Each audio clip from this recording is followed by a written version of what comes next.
Oh, that's I forgot. I right-clicked my thing and accidentally switched Ooh. OBS to streaming. Oh, we're live. Hi, we're live now. Hey. Ah. I just wanted to click back onto OBS to check how some other stuff was going, but okay. Guess we're doing this now while Soundwave's Yeah. away and he can't complain. Yeah. Oh, I mean, again, it's kind of his own fault for not getting something to eat earlier. Yeah, he wasn't hungry. I did not hear any of that. What? You talking shit? Absolutely. Yep. It wouldn't be one of our streams if it wasn't the case. Yeah. It's not that I forgot to eat. I just planned on eating later. You guys were like, go eat. Go the fuck to eat now. But yeah, Like- all this audio coming through for you guys, by the way? No. Okay. Yeah. So. Before we get started to... Actually, let me jump back into this. Apparently we're getting static on your side. My stuff. Is the static from... Oh, fuck. I've muted you guys on stream. Let me...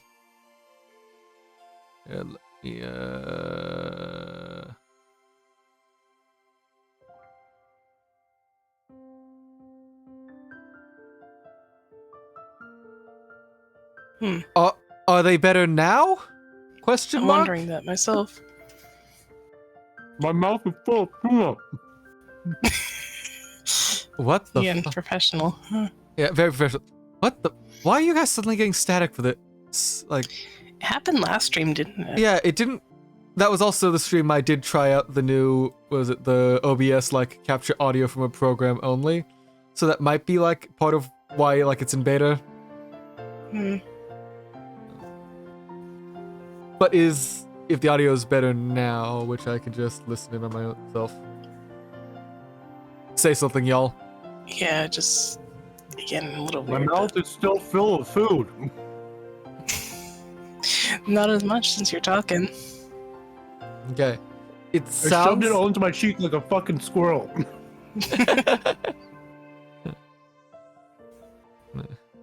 Okay. It sounds like we're better on my end? Question mark? I keep forgetting now I can actually test my stream audio without it doubling up, but... Right, where was I... What was I gonna say before this? Oh, I don't know. Right, Epitaph, which... The last thing we ended on last time, the whole mystery we spent like another hour discussing when I was supposed to be going to bed. Yep. So, I just googled, like, sweet fish on Wikipedia just to see what came up. Oh. So, the actual contents of this might be a bit suspect, so we don't know for sure, because I didn't really check the sources just yet, but it says native to East Asia, etc. Original populations in Taiwan became extinct in 1968 due to pollution, and present extant populations were reintroduced from Japan in 1990. Sorry, from Japan. Never mind, I misread that entirely earlier today. I thought that said reintroduced to Japan. Never mind, I'm an absolute fucking idiot who didn't check before stream started. Good job. Oh, shut up! More professionals. Mm-hmm. That's one way to put it.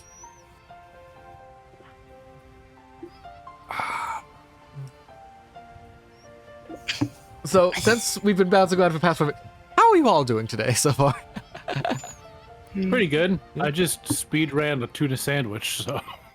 Yeah, It sounds a like you little still got time. more space in those cheeks, you can go stuff the rest. No, I mean, like, I just finished the tuna sandwich. Already, damn. It was a whole can of tuna, too. Like, yeah, no small amount of tuna, that's for sure. I mean, it was like one of those thicker cans, too, and then there was, like, onion powder, some Tabasco, mustard, because I don't like mayonnaise. Fair. The thick can. Hey, the tuna sandwiches are actually faster to make than peanut butter and jelly. Well, yeah, it's one ingredient, not two. Yeah. Well, no, there was like 4 ingredients, but I'm still able to make it faster. I know, that just sounds like I a don't- skill thing than anything else.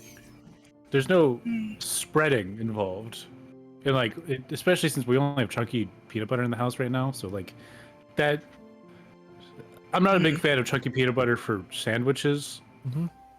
Yeah, fair. Yeah, fair enough. But anything else you want to discuss before we jump back into this? Then. Not that I can think of okay. at the moment. You sure you're ready to go, Soundwave? Because you're immediately up. I am free from this burden. So on the 10th twilight, the journey shall end and you shall reach the Golden Land. Isn't that Really? Krause's voice? Oh, On the 10th twilight, this is Krause's voice. On the 10th twilight, You this were is my doing that voice. You were doing somewhere in between those two. No, I wasn't. Yes, you so were. On I was talking in my regular voice, dumbass. Sure. When you were the one who said all about earlier about keeping your voice consistent compared to the rest of us. That's the only Adler's reason. voice is my regular speaking voice. I was using my regular speaking voice. I guarantee you that's not what we heard. So on the 10th twilight, the journey shall end, and you shall reach the Golden Land. You really are diligent, Maria. You did a good job taking all of those notes. That's totally the line. I forget a lot, so I write things down. I write things down like Mama said. There was a notebook inside the handbag Maria was always carrying around, and Beatrice's epitaph was copied onto it. Thanks to that, we were all able to challenge the puzzle of the epitaph while here on the speech. It Private also Rich, says something about Uncle Krause saying, "Let's just kill the old man." And Auntie agreeing. which auntie? Auntie Ava, of course. Oh, quick aside. Yes. Did you make sure to put the stream link into? The game just crashed for no reason. I didn't even touch that thing. It just fucking died. Well, I mean, good timing, I guess. Quick aside, the game crashed. I was trying to make sure you put the link everywhere we could. As I put it in the usual places here, Choco's, Nick's, AKL's. All right, just Why did it literally just like up and said, "Nah, I'm out of here." no, like I said, quick aside. Like our stream went down. And I was like, oh, it's just like he thought I was gonna talk about sound. I mean, I was absolutely ready to do that too, but But no, it just involuntarily shut down. is the sound coming through for you guys without breaking up? Oh yeah, Yeah. no, perfectly fine. Okay. I think the game's upset we didn't play the intro for the 50th fucking time. Apparently, we have to be anime about this. Yeah. Oh! We gotta have an opening or else it ain't an episode. No.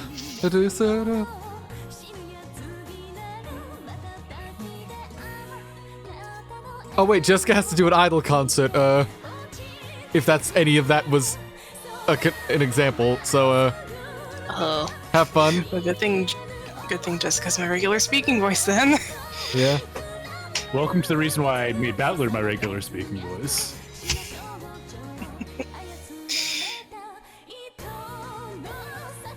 Okay. Alright, so it was Natsuhi with the shotgun. Yes. Who do you think it was before? Kraus? You think Kraus like, knows what how of to the- use a gun? Yes?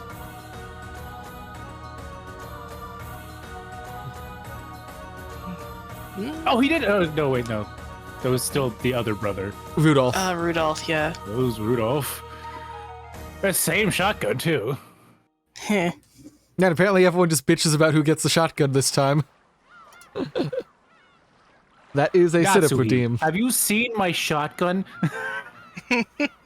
It's in the wash. Why are you putting it in the wash? Because you don't need it. Okay, sit up. Why are you buying clothes at the gun store? Said one man to a redneck. Everyone knows my soup. Because they're good clothes. Alphabet soup is the only thing that loads into my shotgun.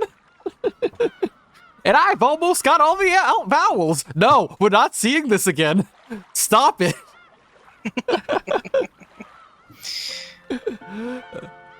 Hi, Golden Sun Knight. How's it going?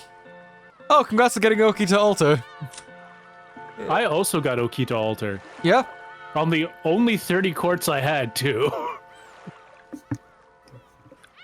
Congrats. I have already chosen the most perfect saber to exist, so I do not need Oki to altar. But congrats on you all. Hey, let's try this again. Oh, a ticket too. That's really good, man. Yeah. Yep. Glad the gotcha's treating you good. All right. Let's see. Gold, 10th Twilight, you will fucking win if you somehow survive. Okay. For Jessica and the others, this was a puzzle they had already tried to solve several times, and had already gotten bored with.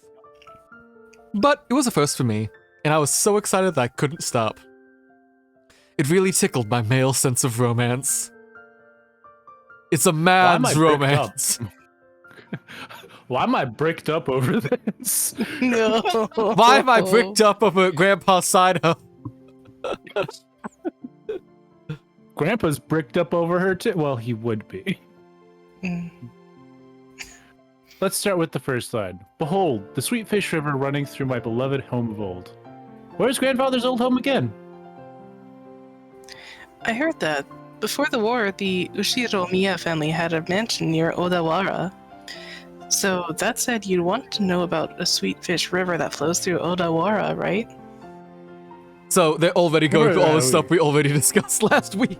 Remember Yeah. how we spent an hour trying to find this stupid fucking river? They just told us where it was. It was the other river. Of course. Yeah, because the river is the starting point, and then it's got you who seek the golden land, follow its path downstream in search of the key. Rivers are in Odawara. It's got to be the one with the sweet fish swimming in it. A sweet fish in Odawara. It'd be the Hayakawa. It's famous for its mountain stream fishing. It literally was the other one we looked at. You know, because we're smart, SMRT. Because we started with the one that was about 200 miles What, like west? up? Yeah? Up? Like up into the west? Like...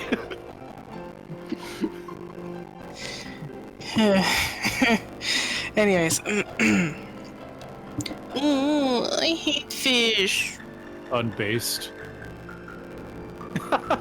Maria, you'll understand when you get older. You'll be... You'll be all rero, rero, rero.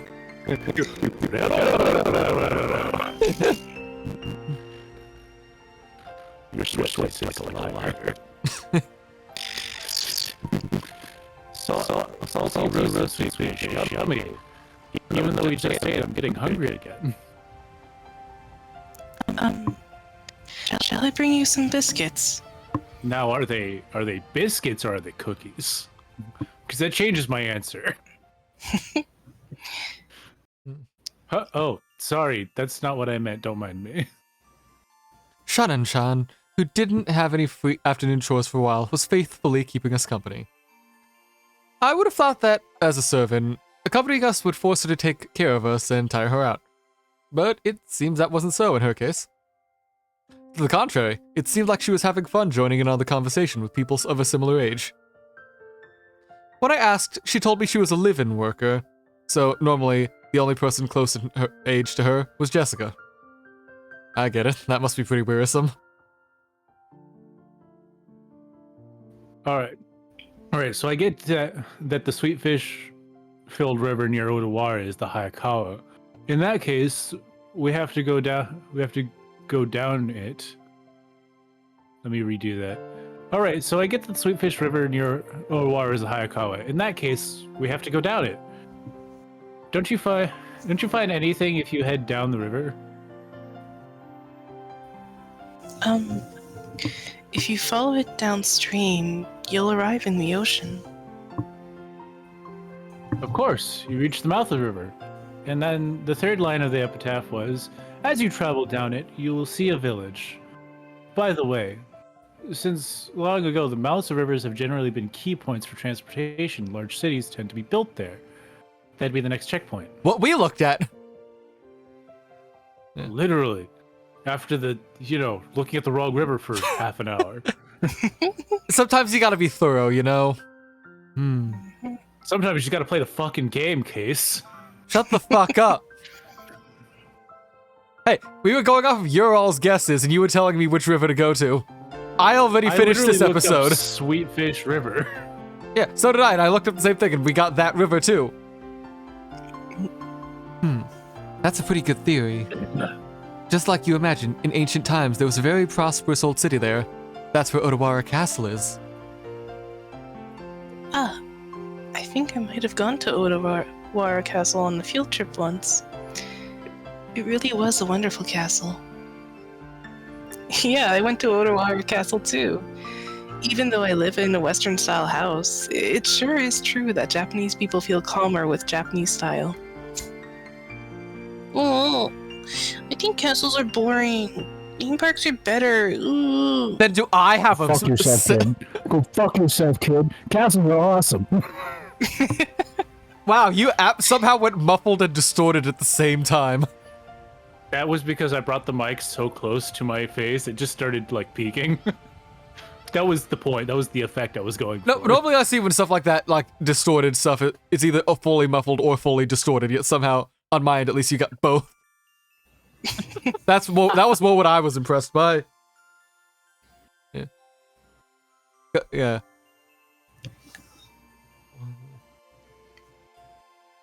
I see. All right. Naruhodo. Naruhodo. So. All right. If we find the gold, the great Battler Sama will generously reserve a whole theme park for a day and let you play all you want. That's the entirety of the money, dude. Still, Odawara Castle. The hidden gold of Odawara Castle. Oh, kind of has a ring to it, don't you think? Well, we figured out that much when we tried this 2 years ago. The village down the river where the sweetfish swim in Odawara, we figured that it was probably somewhere near Odawara Castle. The problem is the next line. Alright, let's see where your strange reasoning can take you. Jessica grinned broadly. It was like she was saying that if the puzzle could be solved so easily, she would have found it long ago. Damn it. I'll definitely find it and keep it all for myself. Oh, bitch. The fourth line. In that village, look for the shore the two speak of. I don't know what it means by two, but anyways, the shore. What does it mean by the shore? Is there any place near there with shore in the name? I can't read kanji. Just say shore, but I fuck exactly what I was saying too. We've already done this. Yeah, Today it's on almost like we Cases should have been Jessica. patient.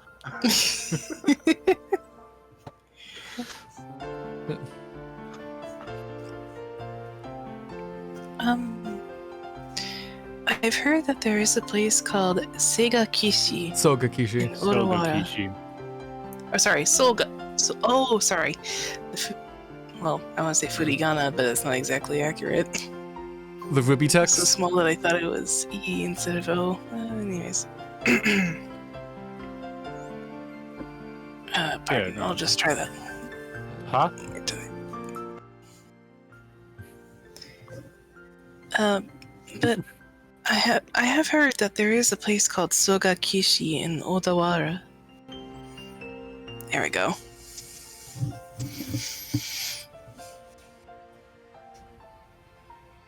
Huh. Well, you sure know a lot. So, what does that mean? Shannon-chan, are you also after the gold and trying to solve the riddle? That makes us rivals.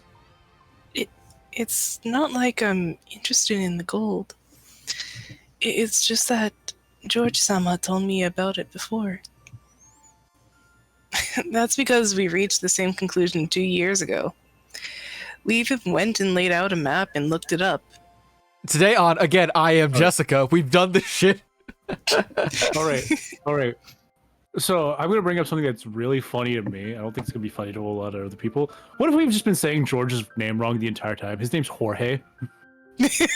Or it's actually Georgie. It's absolutely Georgie, because that's how they would say it. But I just think it'd be really funny if he was just Jorge the entire time. Yeah, it is just like Georgie, I think. Yeah, Ushiromi or Georgie. But yeah. But I mean, but, her name is probably Jessica. It's probably Jessica. I could see Jessica. Yeah, she. True. Yeah, she. Could be Like, Shu. because they don't have like a C. Just they have like a sa, she, su, se, and so for their like S sounds. So Jessica. Like I said, it's probably Jessica. Well, no, it's Jessica. That's what I'm reading right now for the. Oh, and the katakana, right? Yeah. Right. It was about 5 kilometers to the north of Odawara Castle. There certainly was a place called Sogakishi there. But after that, we got stuck. The 5th line doesn't say where the key is hidden in that place. Maria-chan, could you read it for us? Ooh, there. The key to the Golden Land sleeps. Ooh, I read it. Yay! Sogakishi is probably large, and there wasn't ever any house built there by the Ushiromiya family. With no hint to where the key is hidden in that huge area, we pretty much have to throw in the towel. So, Is that a graveyard?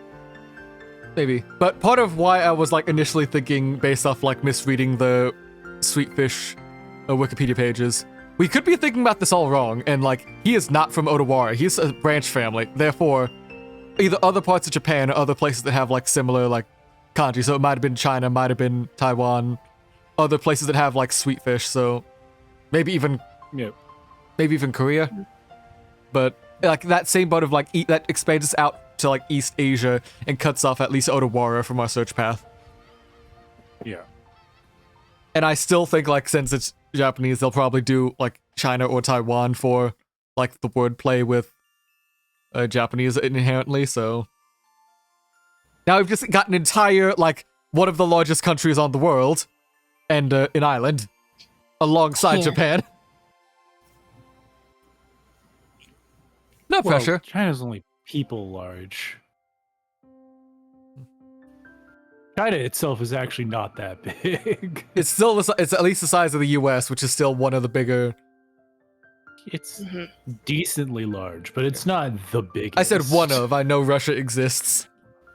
Russia's there. Yeah, I know, that's why I said one of. Well, Russia might not be there in a bit, but... If I remember right, China's. I mean, back in the top 5 80s, Russia largest was countries. much bigger. Yeah.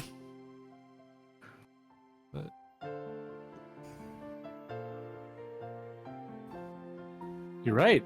And without the key, we can't advance the next line. George Aniki. What kind of place was Sogakishi? I'm not sure. I've never been there, so I don't really know. But according to the map, it's in the mountains.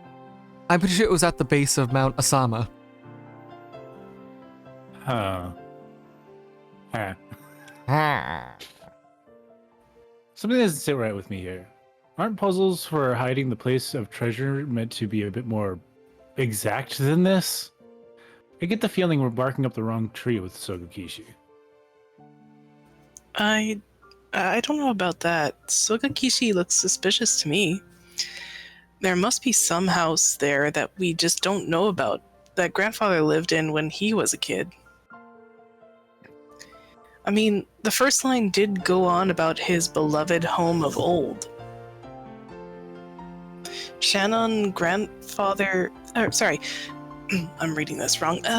Shannon, grandfather has you pouring drinks and stuff for him a lot, right? Haven't you ever been made to listen to stories from his past? The master almost never speaks of his past. However, I've heard him speak of the great Kanto earthquake that almost destroyed the Ushiromiya family as though it had nothing to do with him. So he may have been living far away from the Kanto area. Okay, so we gotta move our sights away from anywhere near Tokyo. Yeah. That at least cuts out like Kanto Prefecture. yeah, that cuts out one of the regions, so that actually does help out a lot.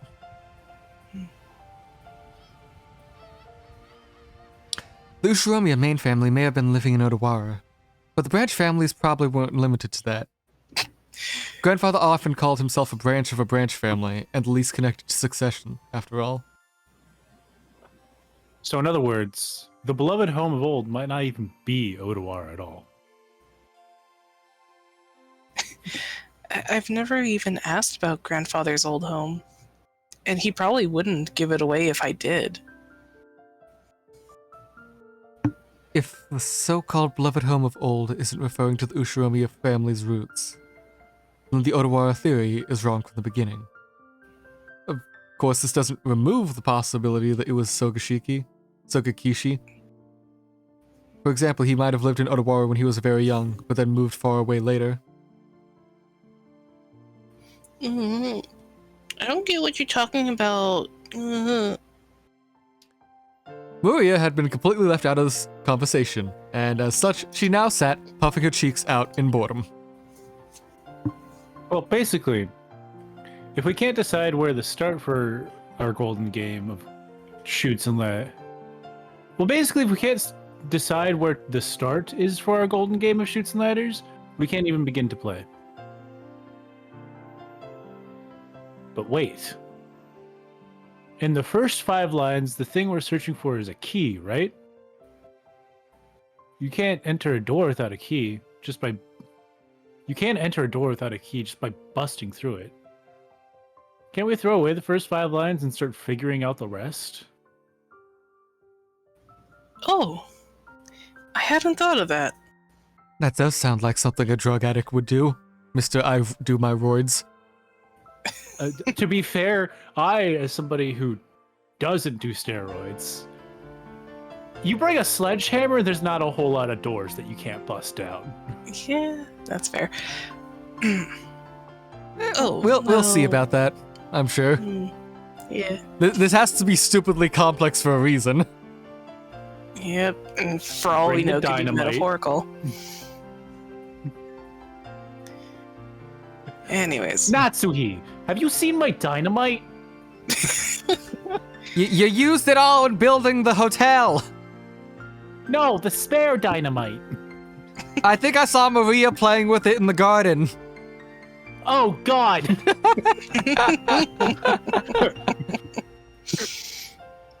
Said she was gonna cast magic missile like Beatrice.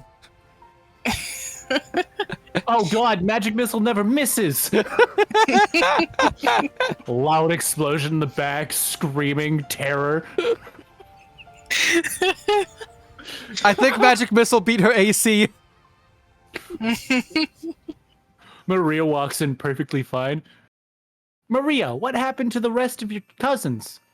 They're all dead. All of them are dead. Blood and bits everywhere. Anyways. Oh, well, we're just killing time anyways. Let's hear the rest of your reasoning. But in the next part, it quickly becomes disturbing. Chan frowned slightly. After looking back at Maria's notebook to recall what was written there, alright, I agree.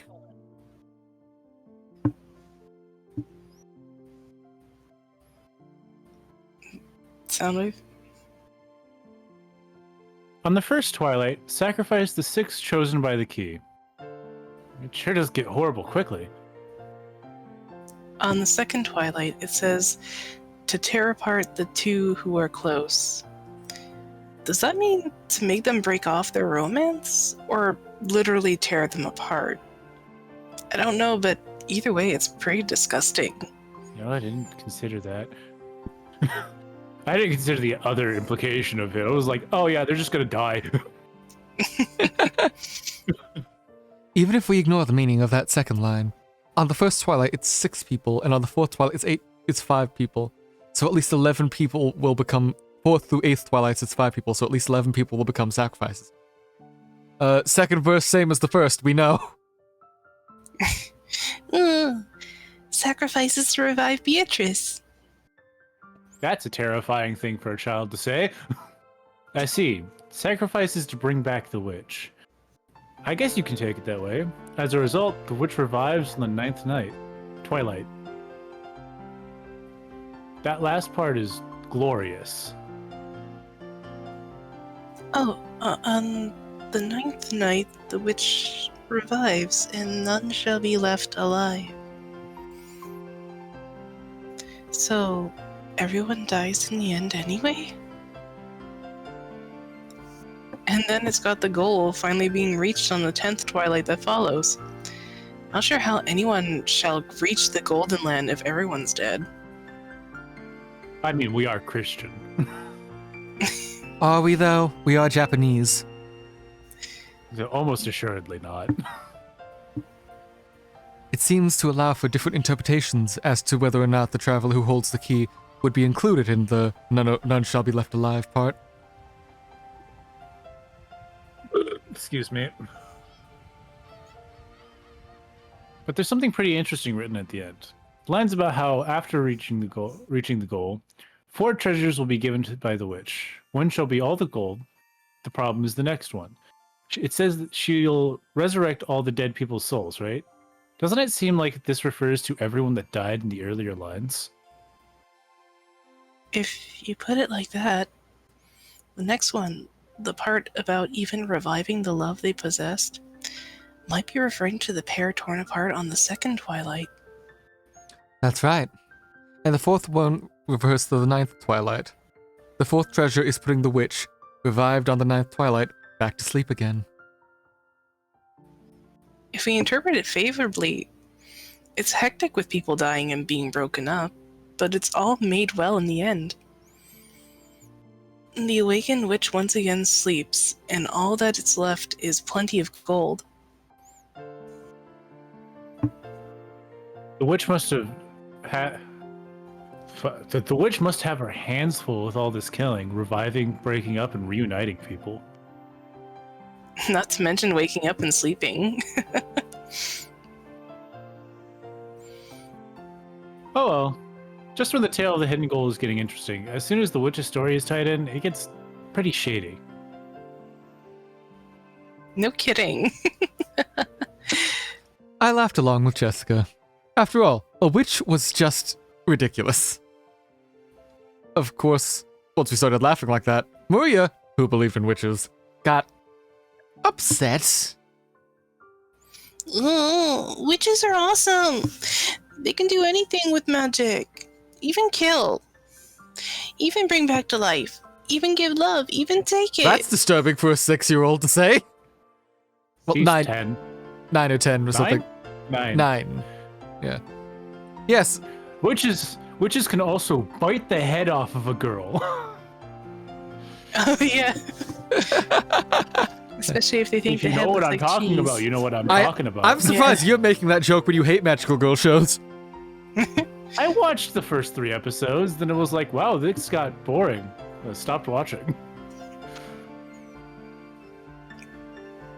I didn't say I hate them. I just think they're boring. There's a huge difference. Fine. I think I already finished reading Okay, that I wasn't line, sure so- if you finished the line. Can fly into the sky. Can become invisible. Can even make golden bread out of nothing. Was Jesus a witch? Sorry, I don't know if you... Well, I mean, they made Joan of Arc a witch in that series, so... I'd have Or just... sorry, a magical girl, but yeah. Mhm. No, but Jesus was a communist. I'm gonna let that stew for a minminute. No, I'm just gonna let Yeah. that sit there. We're not gonna discuss it any further. Oh no, my bad. It's just a joke.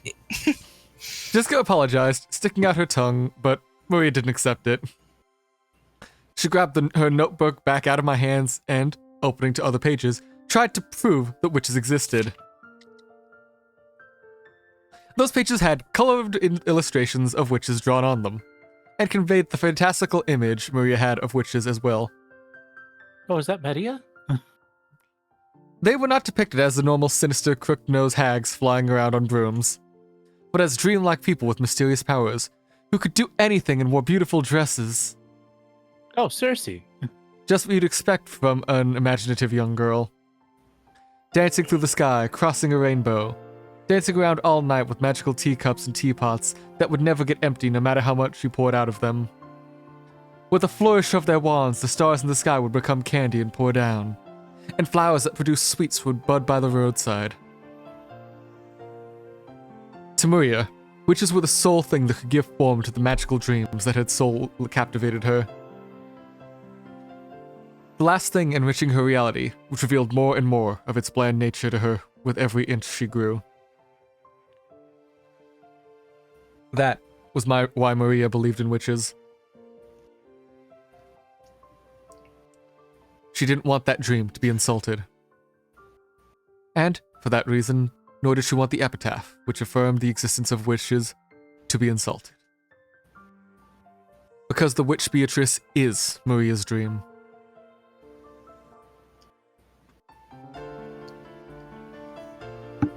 To Maria-chan, this is not something that points to the hiding place of the gold, but magic to revive the witch. So it was a single bridge between Maria and the witch. Maria was very angry and clung onto George and Nikki. Jessica and I scratched our heads and apologized. It might not be possible to smooth things over again like this time she got mad in front of the portrait. Maria didn't want to be easily consoled. As Jessica and I hung our heads, wondering what we should do, Shannon-chan timidly opened her mouth in our place. Maria-sama, did you know there is a ghost story about Beatrice-sama that has been passed down amongst the servants?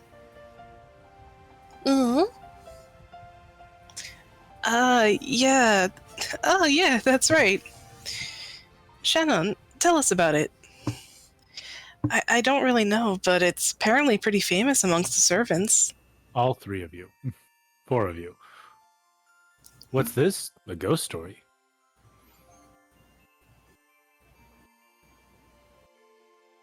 Yes, it seems it's a story from before we were born. I've also heard it from my mother. Yes. It has been passed down since the mansion was built on this island. The servants of that time whispered that the mansion had 2 masters, one of the day and one of the night. The tale that Shannon told was just like a typical campfire ghost story. If there was a forest with a witch living inside it, then, inevitably, the witch was going to pay the mansion a visit. At some point, this ghost story naturally sprouted up between the servants. Doors and windows, they were sure they'd shut or locked, would be open when they came around to double check. Lights they definitely turned off would be on, and lights they definitely turned on would be off. Things would disappear from where they had been placed, and things would appear when no one had any memory of putting them there. When any of these things happened, the old servants would say that the witch had visited the mansion, invisible, and had played pranks. Pardon? See, she exists! Beatrice exists!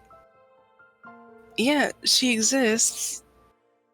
I remember often being unable to find my bag before heading to school. Maria puffed out her chest with an as though this was the final proof that the witch existed. If I said it out loud, Maria would probably be hurt again, so I didn't. But I mean, you hear that kind of story everywhere. Depending on the place, it might be blamed on like fairies or something. It's just that on this island, they call it the witch. Of course, you would expect that walking around a vast, elegant mansion at night would be a little unsettling. It's an island devoid of people. Since the mansion is so drafty, walking around on the night of a thunderstorm would be certainly eerie. In addition, some servants have also seen will-o'-wisps and glittering butterflies dancing around. Kanon-kun also said he saw something like that when he went patrolling one night. And recently, the servants have been talking about strange footsteps inside the mansion near midnight. We have whispered together that Beatrice-sama from the portrait sometimes makes herself invisible and walks through the mansion. It happened a long time ago, but I have also heard these kinds of footsteps while patrolling at night.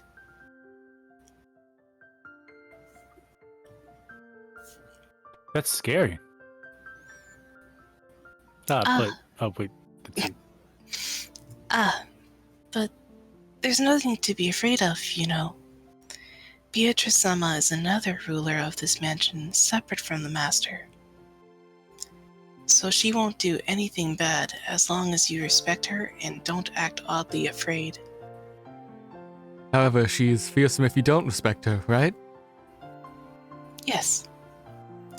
I heard that someone who quit just before I began working, after falling down the stairs and receiving a large injury to their back, had been speaking badly of Beatrice-sama. Because of that, there was a rumor between the servants that Beatrice-sama's anger had been brought down upon this person. Anger will definitely be brought down on Badler and Jessica. I'm sorry. I don't want her anger brought down on me. You know, I apologize, Maria. Of course, I also apologize to the witch. I'm sorry, Beatrice-sama. Please forgive an outsider's nonsense. I'll apologize as well. I'm sorry, Beatrice-sama. Will the witch be able to forgive us now? Don't know. Witches are fickle, so they forgive when they forgive, and don't when they don't. Sound like fucking fairies, man. That's no good. Muya-chan, isn't there some kind of charm that could protect Battler-kun and Jessica-chan from having Beatrice-sama's anger brought down upon them? Maybe something to ward off magic? By relying on Maria, who was proud of knowing the most about witches, Maria was trying to revive her self-esteem. That's not the line. Yeah. It was definitely George. Not Maria. Fuck, I replaced... By relying on Maria, George was trying to revive her self-esteem. Fuck. No one noticed, don't worry. Shh. Shut up, don't bring attention to it. I'll cut it out of the edited thing whenever I feel like making that. You're gonna have to re-record that on your own in, like, isolation. Mm-hmm. Don't worry, no one will ever notice by saying, like, by relying on Maria, who was proud of knowing the most about witches, George was trying to revive her self-esteem. There, it's perfect. It's no one will not ever notice. Totally. Don't sound robotic at all. Beep beep boop boop boop bop. Hi TKJ, how's it going? Welcome back. You definitely didn't miss any broken or flubbed lines whatsoever. I was once again forced to admire his ability to comfort children.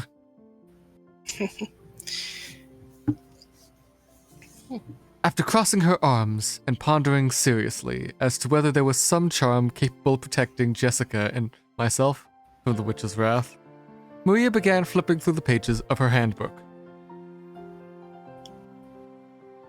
No, you didn't, TKJ. There was never a robotic voice. There was only perfect line delivery of all times because we are professionals. We know what we're doing.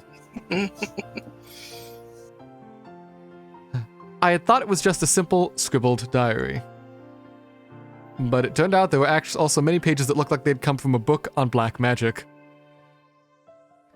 She was intently comparing several pages, onto which had been copied what looked like magic circles. It looked like that black magic copy wasn't limited to grandfather alone. Perhaps she had finished her research. She vigorously closed the notebook with the snap, threw it into her handbag, and began fishing through that bag's contents. It seemed that various things were jumbled in there.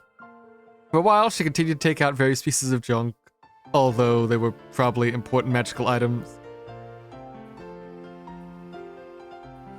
What? Nah, we can't have mods redeeming shit they don't need. Nah, can't have any of that. Nah. They're my points, you sick son of a bitch. And it's my economy. I am the economy. For a while, she continued to take up various pieces of junk, although they were probably important magical items to her, and repeatedly throw them back in, saying they were wrong.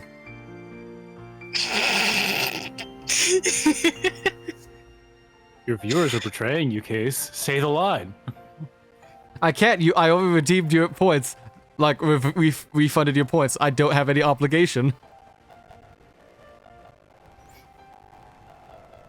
But you don't need to share that at all, TKJ.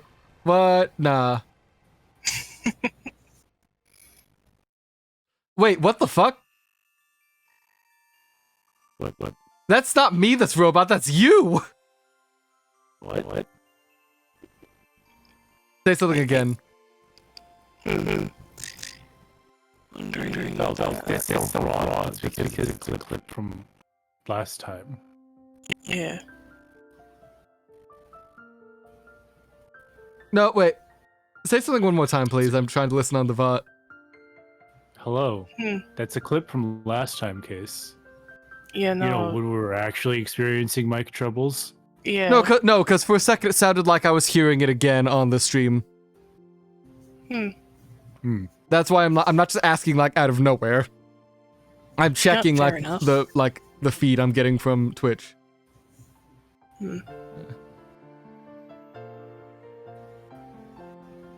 mean, I'm not hearing anything bad. Yeah. Yeah, okay. I can have the stream muted to keep myself from distracting myself. She looked a little humorous, almost like Santa Claus deliberating over which present to give. Finally, it seemed that she had excavated what she was looking for. With a face unimaginably brighter than the difficult expression she had worn until now, she stuck them out to Jessica and me. These are the heads of mice I killed earlier. As I reached out to grab it, I noticed that it was a very cheap-looking charm. It looked like a bracelet made from a plastic rosary, with a scorpion motif medal attached to it. I mean, you often find the cheap accessories that correspond to the constellations. It felt like a gift that you might win in a crane game at an arcade. It really looked like something like that. There were two. Probably one for me and one for Jessica. However, considering the odd fact that there were two of them, they looked like cheap manufactured goods. And it was really quite hard to think of them as magical items. You're giving... pardon. You're giving these to me and Battler? Oh, with these charms, even Beatrice is no problem. Because the scorpion has the power to block magic. There's no mythological basis for that. No. Fuck, I don't remember the book. There is. There is actually a basis for that. Fuck. Yeah, I was going to point out Sir Cat, or at least maybe something that Iset has used in Egyptian mythology. I know there's something related to that off the top of my head. I just don't remember what book it's in. Fuck. Because I had to look up a bunch of, like, occult shit just for, like, writing a Fate character a bit ago. So I had to pull up a various, like, different books, like, Agrippa Trihermes, what's his name? Mather or something, who... Trismegistus, if No. I had to guess. No, not him, Kabbalah, there was one more, like, the Keys of Solomon, I think, yeah. Somewhere in there, I know there's a scorpion. I just, like... I'm trying to remember where. I'll probably remember in a bit, but there is actual basis for scorpions in blocking magic.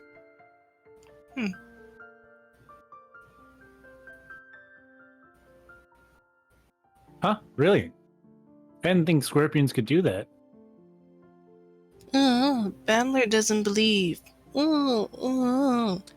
I'd inflamed Maria again because I said too much. Maria took out her notebook again and turned and pointed to page after page, going on about how Scorpion had a holy power and had been drawn in magic repelling circles since ancient times. But hold on. Fuck, Today I'm being forced to learn. No, hold up. I fucking know this. I do know this. That is... Hold on, where's the PDF? I need a PDF of this. Hold up. I know what the fuck this is. PDF? Okay, so let's just play the game, man. No, I know exactly what she is pointing at. I know exactly what the fuck she's pointing at now. It's like holy power and curse repelling. I know what the fuck. I know exactly the circle she's gonna point at. Where the fuck is it? Oh god, Internet Archive, why are you so slow? I can't wait for him to put it on stream and then not show us on Discord. You know you guys don't deserve... As if I don't have the stream up on the primary monitor. Okay, where the So if I can find this, it's... Is it page... Not page 60, there's a few of these. This is a very long book, but I know... Okay, here we go. Let's switch it over on stream and on Discord. Change window to, let's just switch it to desktop for the moment. So, this is the Greater Key of Solomon. Translated by... Fuck, I don't remember who.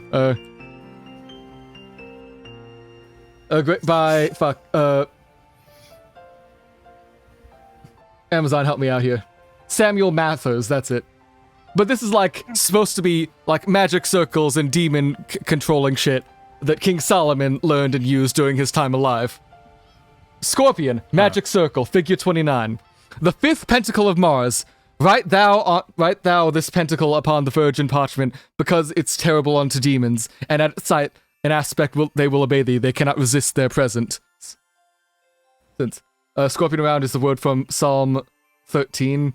Thou shalt go upon the lion and adder, the young lion and the dragon shall tread under thy feet. The way this is supposed to be set up and read is basically, it is a magical ward, protection, nothing, like, anything you don't like that tries to cross it, cannot. This is actual shit I had to look up for a character I didn't end up using, because I just went with runes, because it was easier. 13. The more you Psalm know. XCI, if that helps. I don't know, but... Yeah, this is actual shit. Psalm 13 or 113? Psalm XCI, verse 13. That is 91. Psalm 91, verse 13, it seems. 91, 13. You shall tread upon the lion and the cobra, the young lion and the serpent you shall trample underfoot. Because he set his love upon me, therefore I will deliver him. I will set him on high, because he has known my name. He shall call upon me, and I shall answer him. I will be with him in trouble, I will deliver him in honor. With a long life, I will satisfy him and show him my salvation. That has nothing to do with scorpions.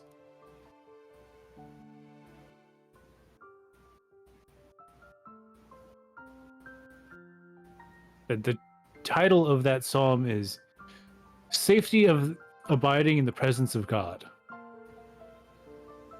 No, see, so what they're saying around what they're written around the circle, around the scorpion, alongside I think those are supposed to be angel names too, or something to like help like draw upon the power of heaven or some shit. Give like a power a container so that like if something happens, like if you expect an angel, you expect certain things from it. So I think that's how it operates with how this is supposed to work. Look, I've had to dive into a bunch of occult shit I don't want to go into anymore. Because I do not want to try to read the Kabbalah again. That was a pain in the ass. And I kind of have to if I want to do fate shit, because, what was it? Alco and like half a dozen other mages that are kind of important use Kabbalah. See, this is why you make fate characters that are new to magic. You're still gonna have to know the magic system, too, of what their foundation is for how it works.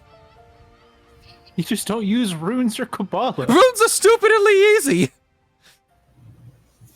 Kabbalah's the bitch, because it's like all of Jewish mysticism. And, like, this whole Keys of Solomon thing is its own, like, can of worms. But, alright,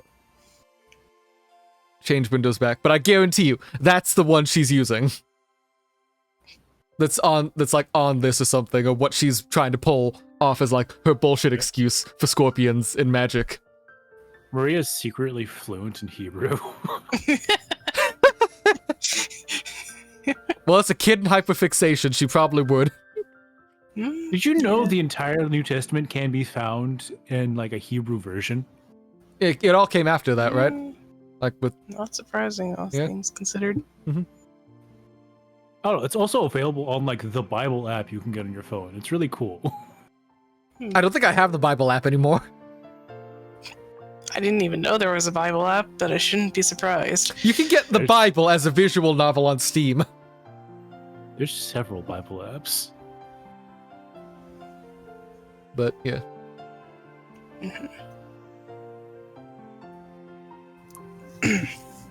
Right. I've heard about that from some of the other young servants. Something about how the scorpion is drawn as a magic repelling symbol in sorcery? Huh, really? Oh, the scorpion protects against bad magic and disasters. An emerald brings peace to the heart. So it has double the effect. Oh. I don't know anything about magic rocks. That's entirely out of my wheelhouse. I mean, my friend's mom knows about magic rocks, but she also believes in energy healing, so... It's true. The scorpion is wrapped around an emerald, protecting it. I see. That does seem very useful. I really wanted to make fun of this worthless-looking charm. But as I watched Maria explaining the charm with all her heart, and realized that she had prepared them out of consideration for us, it felt like I would just be a dick. Like, even though it was like looked like a prize from a game center, it's still probably beneficial. Yeah, this is 100% glass. Material quality isn't what's important about charms. It's the strength of the feelings behind them. I'd like to think I have enough respect for myself not to make fun of those. I'd like to point out, magic in the real world is about intention. Yeah. Which is why if you don't believe in magic, it doesn't work. I don't believe in magic. It doesn't work.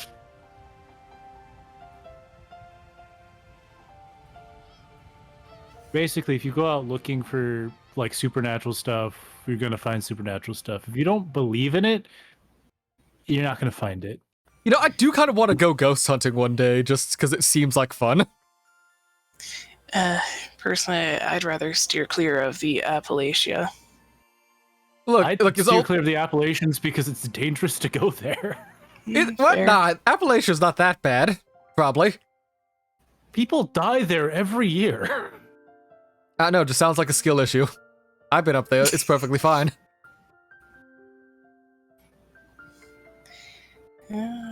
Mothman's not even on this part of the apps, so I don't know where else you'd find that terrifying, but okay. You're up. Okay, Soundwave. thank you. I apologize to Priya-sama, but even in the worst case where I'm cursed, I'll be safe now thanks to your charm. Right, Jessica? Yeah, that's right. Thank you, Maria.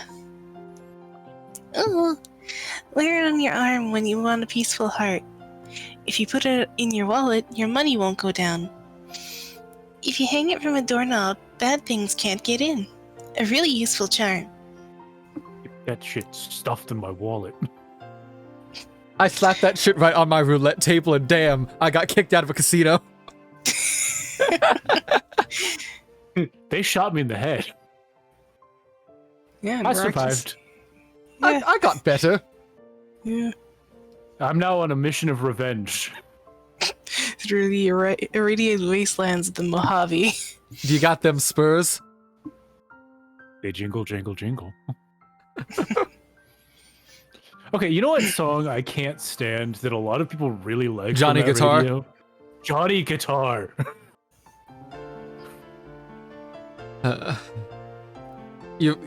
think you've had this rant with me many times before. I wouldn't mind it if it didn't come on every third song. That's all I'm saying. That is fair. I don't know, maybe Mr. New Vegas just thinks you really like it. Have you tried voicing Mr. your concerns Vegas, to him? The response I got back was, much like the rest of the Mojave, I love you too. Go fuck yourself, kid. Yeah, that sounds about right for anyone receiving mail from you. I am the courier. I handed it to him in person. Yeah, that sounds about right. Right. But right.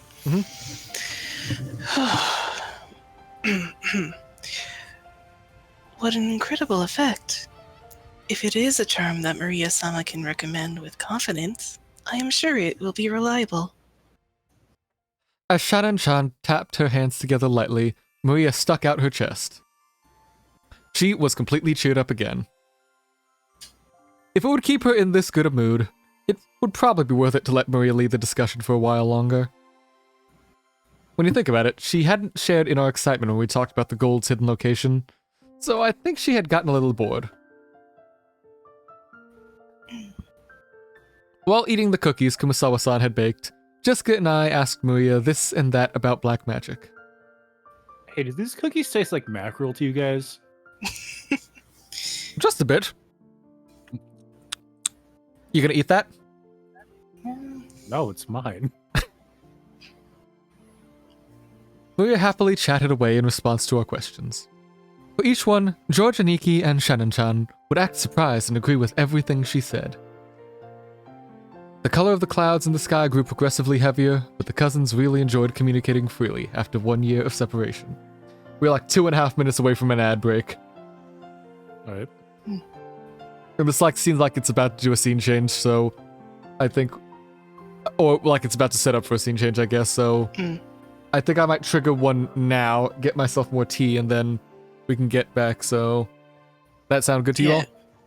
Yeah, that sounds perfect. Alright. Then I will start us an ad, and we shall...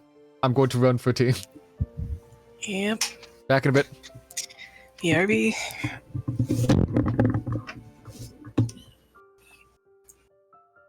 Alright, chat, does anyone know how to set up a poll?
The ad just ended. Good timing.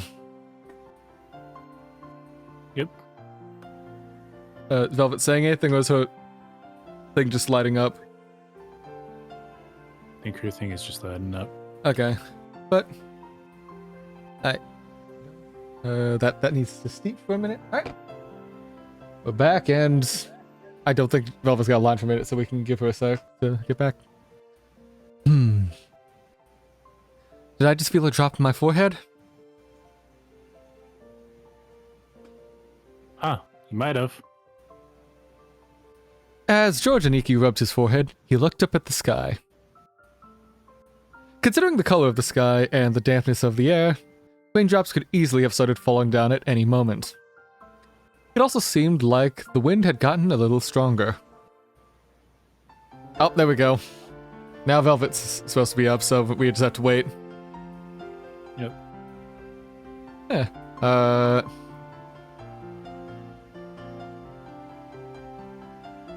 Okay, and let's see.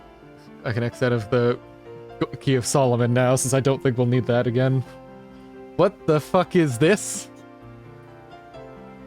What in the fuck is this?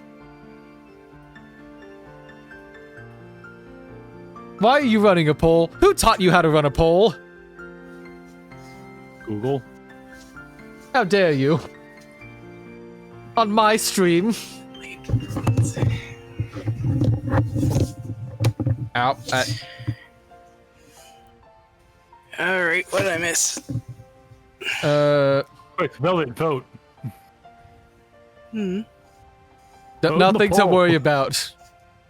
Nothing at all to worry about.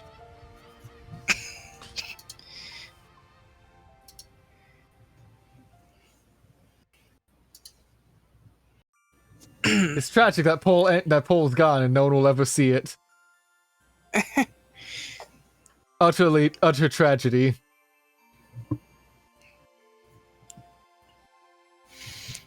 Anyways, so again, what did I miss? It's starting to rain.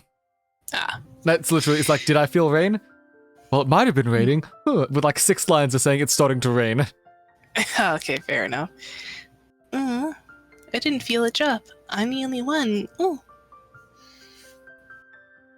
Calm down, neither did I. Anyways, I'm sure that it'll rain so much tonight that everyone will get the same amount of raindrops. That's right. Maybe we should head back soon? Chen and Chan looked at her watch. It may already be well into the evening. Time to get back to work already? Yes. I enjoyed this time I spent together with you all. Thank you very much. Tell Kumasawa-san thank you for the cookies. Alright, everyone, let's help with the cleanup. Chen and Chan declined our help, saying that this was a servant's job, but picking up a dropped fork before a waitress is like my entire purpose in life. I am that much of a milady gentleman. We folded up the blanket, gathered up the trash, and helped clean everything up. The trash is getting away. Oh no, it isn't. I'll grab it before you. I'm going to get it. Maria!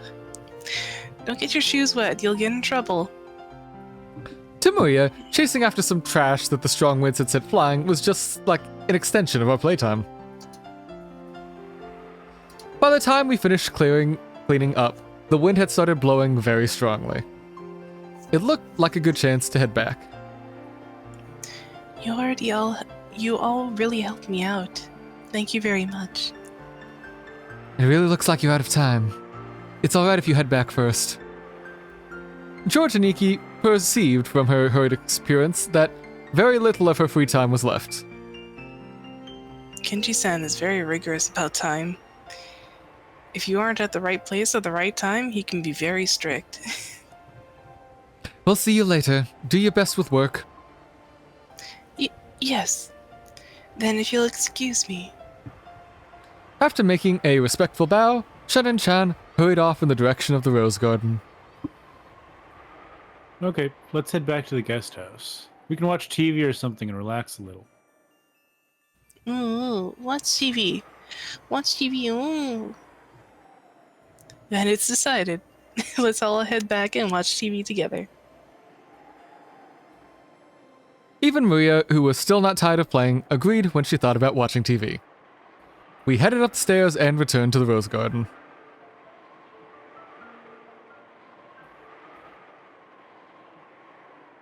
The wind had become very strong, and the roses shook throughout the garden like ripples on water. This might be our last chance to see these beautiful roses. Tonight's typhoon is sure to ruin them. These roses might be done in by tonight's winds. Yeah. I'd say they were lucky, though. After all, they got to welcome all of you before the typhoon. A flower will always lose its petals at some point. However, because of that, we can admire them even more when they are in bloom. That's right. Meowth, that's right! Maria, burn this image into your eyes. At this moment, they are the best roses of the year. Burned into eyes. Right then, Maria suddenly clapped her hands. It looked as though she had remembered something. My rose. The typhoon will send it flying. Oh. Oh, you mean the unhealthy rose George Anarchy marked with a ribbon. It seemed that Maria had remembered where the rose was. She ran at full speed. The rest of us soon followed. Oh. Oh. Where was that again? I'm sure it was somewhere around here. We searched everywhere around that area, but after all, it was only a single flower amongst all of these roses. Even though we knew it was close by, it wasn't proving easy to find. The winds that made up the front lines of the typhoon were making the roses throughout the garden undulate. It was almost like it was teasing us by making the location of Maria's rose impossible to find. Maybe it wasn't here. Let's try spreading out a bit in our search. Sounds good. Let's go for strength in numbers. Huh? What's up, Maria? As we made to split up and search, Maria tugged on my jacket with an unhappy face. It felt like her intention was to stop us from going to another place. What is it? What happened? My rose is here. It's here. But it's actually not, is it? Maybe it was on the other side of the flower bed? If we all look, we'll find it fast, right? It's here. My rose is here. Look for it. Look for it. Maria stomped her feet in frustration and irritation. Shit. She was pointing at the spot, saying it was definitely there, yet it actually wasn't. And yet, if we were to try to go search anywhere else, she got mad. We were at a loss for what to do. For a while, we would have to stay with Maria and pretend to search through this rose thicket.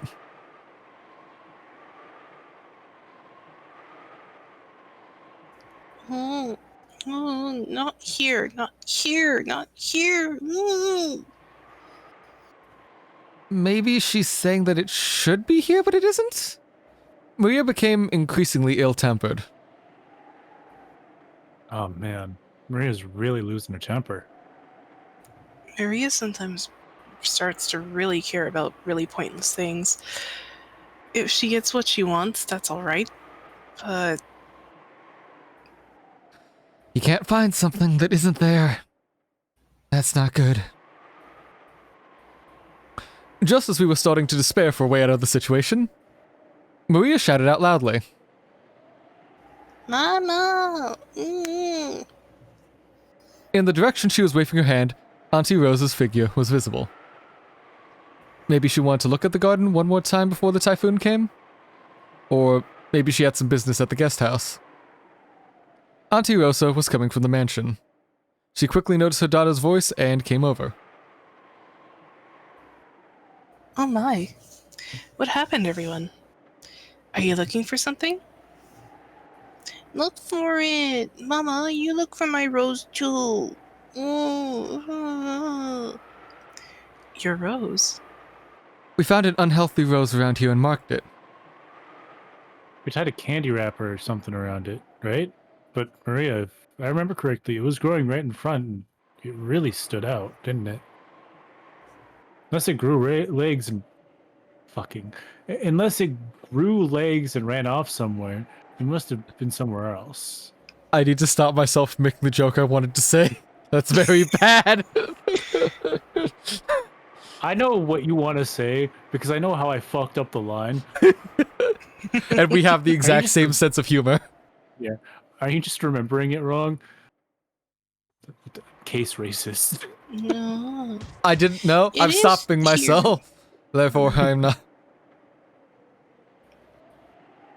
It is here. It is here. Battler doesn't believe.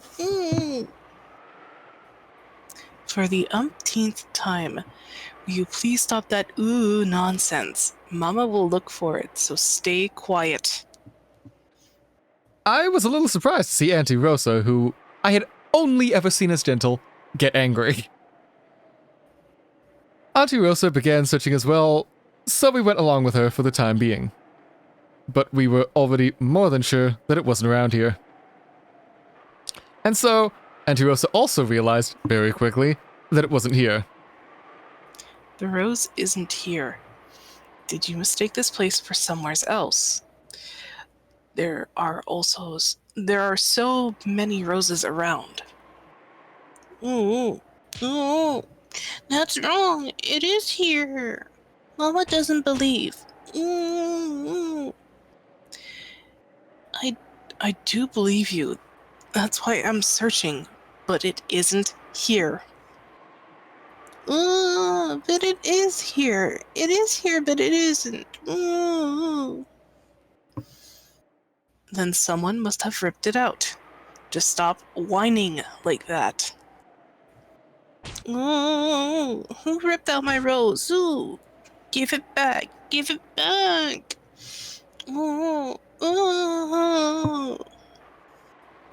How should I know? Stop it. Stop that whining. Auntie Rosa slapped Maria's left cheek with her palm. Oh. Child abuse. Yep. There it is. For that instant, Maria was shocked into silence. Of course, it was only for an instant. When Maria realized that her wish was being rejected before it could be fulfilled, she started yelling with an increasingly louder voice. Do you want someone to take over, or one of the voices, or... Hey, Case, is there music playing right now? Yes? There should be. There certainly isn't. Is it coming through now? Like a lot of wind and like a soft, like, yeah, the cello? sound's coming through now. Yeah. Okay. Yeah.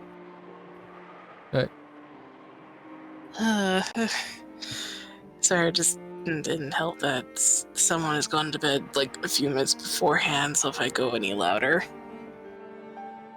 And one of us can take over, like, one if that helps you. Yeah, just take over Marie. Soundwave, can you do a kid voice, or am I gonna have to do this? Both our voices are equally deep.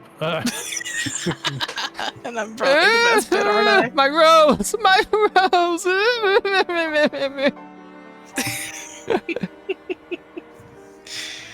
Didn't I tell you to stop that weird habit? That's why all the kids in your class make fun of you. Cut it out! That's why your mom's dead. Once again, her palm slapped Maria's cheek. This time, she didn't go silent. She choked as she started crying, and began to bawl in an increasingly louder voice. Auntie Rosa was clearly irritated and lifted her hand once more to try and shut her daughter up. And then I cold cocked her in the face. Auntie Rosa, now, she's just a little kid. There's no reason to get so serious. I tried to attempt to intervene with a forced smile and my hand clasped together. But the deathly serious look I was thrown by Auntie Rosa taught me quickly that I shouldn't butt in. I'm sorry. Would you all return to your room for a little while? Your auntie needs to have a little talk with Maria. Is that talk with a belt? Because no. Nobody believes in my rose, even though it was here. Look for it. Look for it. Here. It was here. Goda. But it's not here. Then you must be confusing it with somewhere else, mustn't you? It is here. It is here. It's definitely here. Then it has disappeared. Give it up. Why? Why did my rose disappear? Why? Why? I don't know that, so stop saying ooh. Auntie Rosa once again raised her hand and, overrun by emotions, slapped Maria's cheek. It was so strong it knocked Maria over. Hey, Annie Rosa, even if she is your daughter, you shouldn't be violent like that. I stepped between them to protect Maria, who was still on the ground crying. I know that problems between parent and child are none of my business as an outsider, but I wasn't brought up to just silently observe something like this. Don't you think it's weird, Battler-kun? Do you have any girls at your school that mutter ooh? Well, I'm in high school, but for an elementary schooler, I think oohing is pretty cute. She's in middle school. She's like 9. Cute? Saying ooh is cute? Cute? Case, no, can we back up? Case, when do you think people start going to middle school? What grade do you think middle school starts? Because it's not 4th or 5th grade.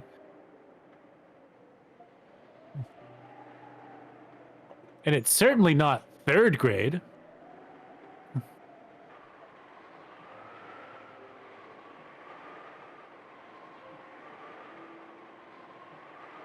Middle school in Japan starts in 7th grade, which most 7th graders are 10, 13 years old, and goes until 9th grade. She's in elementary school. This is a child case, not a preteen. There it is. And all my early schooling is a blur, so I don't know when ages of shit happen. And also I'm slightly twisted because I got into actual elementary school a bit early, so all my dates are off for me. I went to 4 different elementary schools. See, you would actually know that then. I went to one, then I got moved to a private school because of all the bomb threats at our elementary school. Oh, sorry, at our future middle school that my parents didn't want me to go to. And that private school had no concept of a real age or grades or anything or something like that. You all mingled whether you were 15 or 6.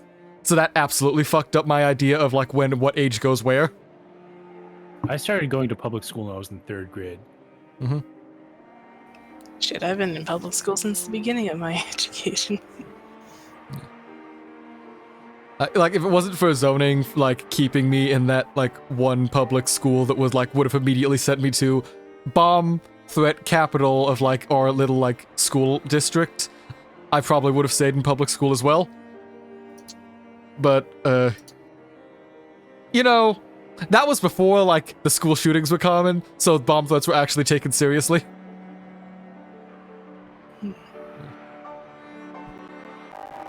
It seemed that my reckless words had brought Auntie Rosa's wrath down upon me. She grabbed my collar with a terrifying expression. Don't say such nonsense. Do you know how old Maria is? She's 9 years old. She's a 4th grader, you know. She's not a kindergartner. And even so, she still says ooh during class. Do you understand? This kid, do you know what they say about her when they bully her? thanks to this weird habit, she still hasn't made even a single friend. Don't turn your eyes to reality and recklessly call Maria cute. Think much, much more seriously about this kid's future. I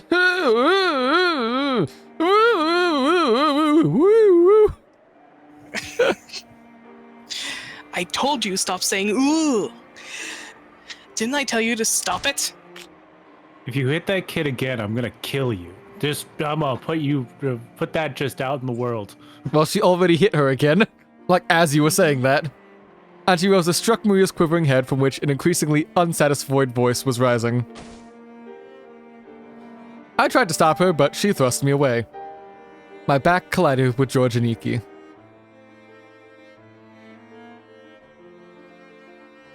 A long time ago, Auntie Rosa also thought of it as nothing more than one of Maria-chan's baby words. But now she's midway through elementary school, so the fact that it hasn't been fixed has bothered her a lot recently. Today on vocal stems and why you shouldn't beat your children. Yeah. Mm-hmm. Today on Soundwave, read the fucking line. I was stretching. Come on. It's not like it matters what kind of words she uses. You can't become a proper member of society like that. So, even though it's not a pleasant scene to watch, this is a problem between mother and child. George is a fucking narc. Fucking Well- dickhead. Well, my mom's always giving me hell about how I speak, too. Yeah, but does your mom beat the shit out of you? Well, we don't know Holy yet. shit. We don't know yet. We haven't gotten, like, the one-on-one scene with Jessica and her mother yet. If you look at it that way, maybe an outsider shouldn't interfere with this, even though it's painful to watch. Batlurkun, didn't you ever have any bad habits as a kid that you couldn't fix and got you into trouble? Steroids. Well, one or two. On Parents' Day, I got a huge telling off in front of everyone. It was so embarrassing, I couldn't stand it. Well, then you can understand Maria-chan's feelings right now. I'm sure she doesn't want us to be here right now. See, there's a big difference between being told off and getting beat. Do you understand that as well, Jessica-chan? I don't think anyone likes to be seen when they're being punished. Let's go. Let's return to the guest house and avoid talking about this ever again. Yeah. Then, after Maria-chan comes back, welcome her as nothing happened. Yeah, let's totally do the thing that we're not supposed to do when seeing child abuse of any kind. They're idiot kids, and this is the 80s. Beating your kids was acceptable back then. Probably.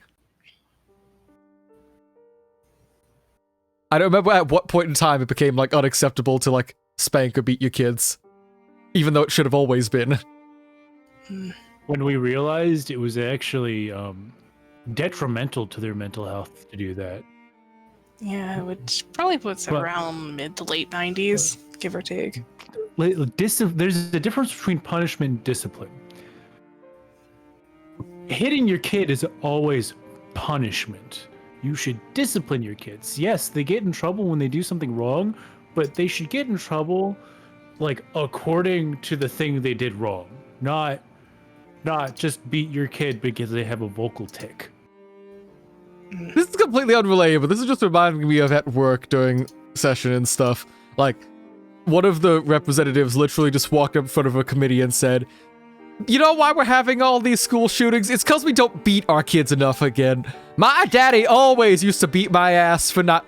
And because back in the day, we would respect them and such, so they need to learn to respect us. Hey, Even disregarding... Was this man also... He was also, like... 100 years old? I think it was like 70, 80. He was also ignoring the fact that your father beat you because you didn't respect him.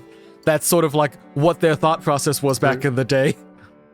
Respect is earned, but if you hit me, you ain't getting no respect. Indeed. We thought George and Niki's point was probably correct. It wasn't. And if we could use that correct sounding reason to justify a retreat from this painful scene, that was probably enough from us. Cowards. Jessica and I nodded at George and Iki, and we all left. We called towards Maria that we were heading over to the guest house. Fucking get in between her and her mother. But since it didn't seem to reach her ears, we felt guilty and shameless even saying it. In that case, look by yourself as much as you want. Mama doesn't care. Look for it! I'll look for it by myself! Look for it even if Mama doesn't care! Have it your way. After blasting her with those last few words, Rosa quickly spun on her heels and returned to the mansion. This is such a healthy family, guys. Yeah, totally not dysfunction junction. What? Dysfunctional? You mean the old man who's the head of the family, having been straight up told to us before to have beaten his kids in the past, didn't cause problems for them as growing up that led to some problems here now that's also being passed down, like cycles of violence and generational issues. Yes. Collective generational trauma. Yeah. I mean, like, I fight with my dad, but I've never fought my dad. I know I can't fight my dad. That motherfucker's like ex-army captain. I would lose. Oh, my dad's built like a brick shit house. The only thing I have over them is the fact that both my legs work. And my kidneys.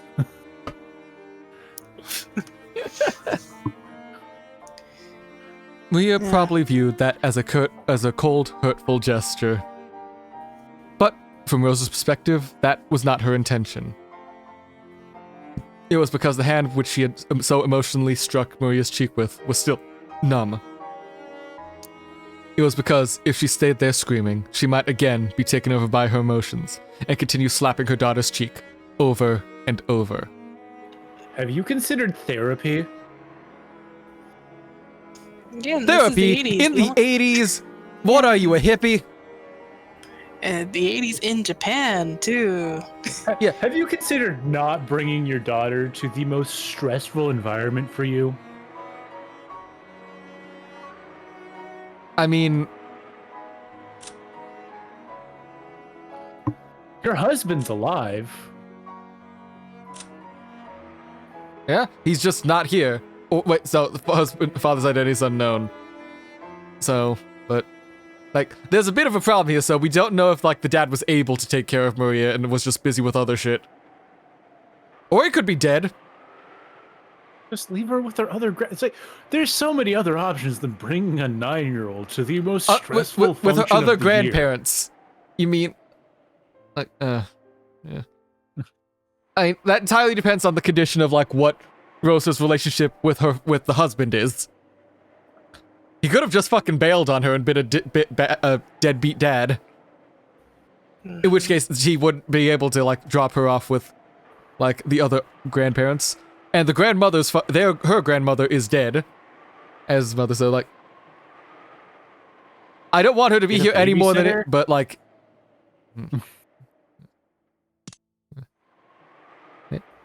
After Rosa left, only Maria was left in the rose garden, all alone. The wind began to blow, stronger and stronger, and every once in a while, a raindrop would fall on her head. However, Maria couldn't leave that place. Not until she found that poor, withering rose. It had definitely been there, and yet, it wasn't there. Even though she knew the place, even though this was it wasn't there. Maria, bitterly staring at the place where it was supposed to be, thought frantically. Maybe the angle I'm looking from is wrong. Maybe the height I'm looking from is wrong. While gazing at a single point, Maria rapidly changed her position and continued to stare. The wind was getting increasingly stronger. But Maria kept looking for that rose in front of the flower bed.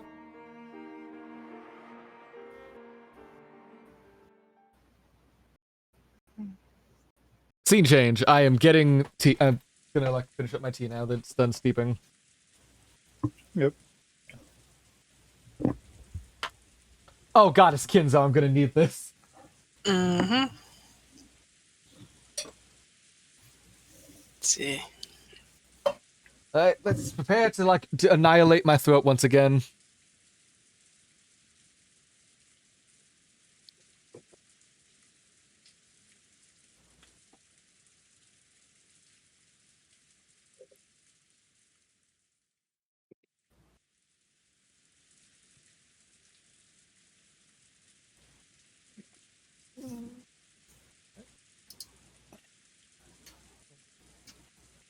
So let's see what the other half of this dysfunctional family is doing. Right now, as the rain is starting up and they're going to be trapped on an island with a typhoon. Or whatever. You can't leave an island during a typhoon, so yeah, they'd be trapped. I mean, you could. It's not advised, but you could. Okay. Kinzo noticed the sound of raindrops beating on the window. It had finally started to rain. It had begun later than the weather report had predicted. Kinzo, as if being summoned by the sound of the rain, approached the window. The sound of the rain is the sound of silence. Hello, Darkness, my old friend. I've come to talk with you again.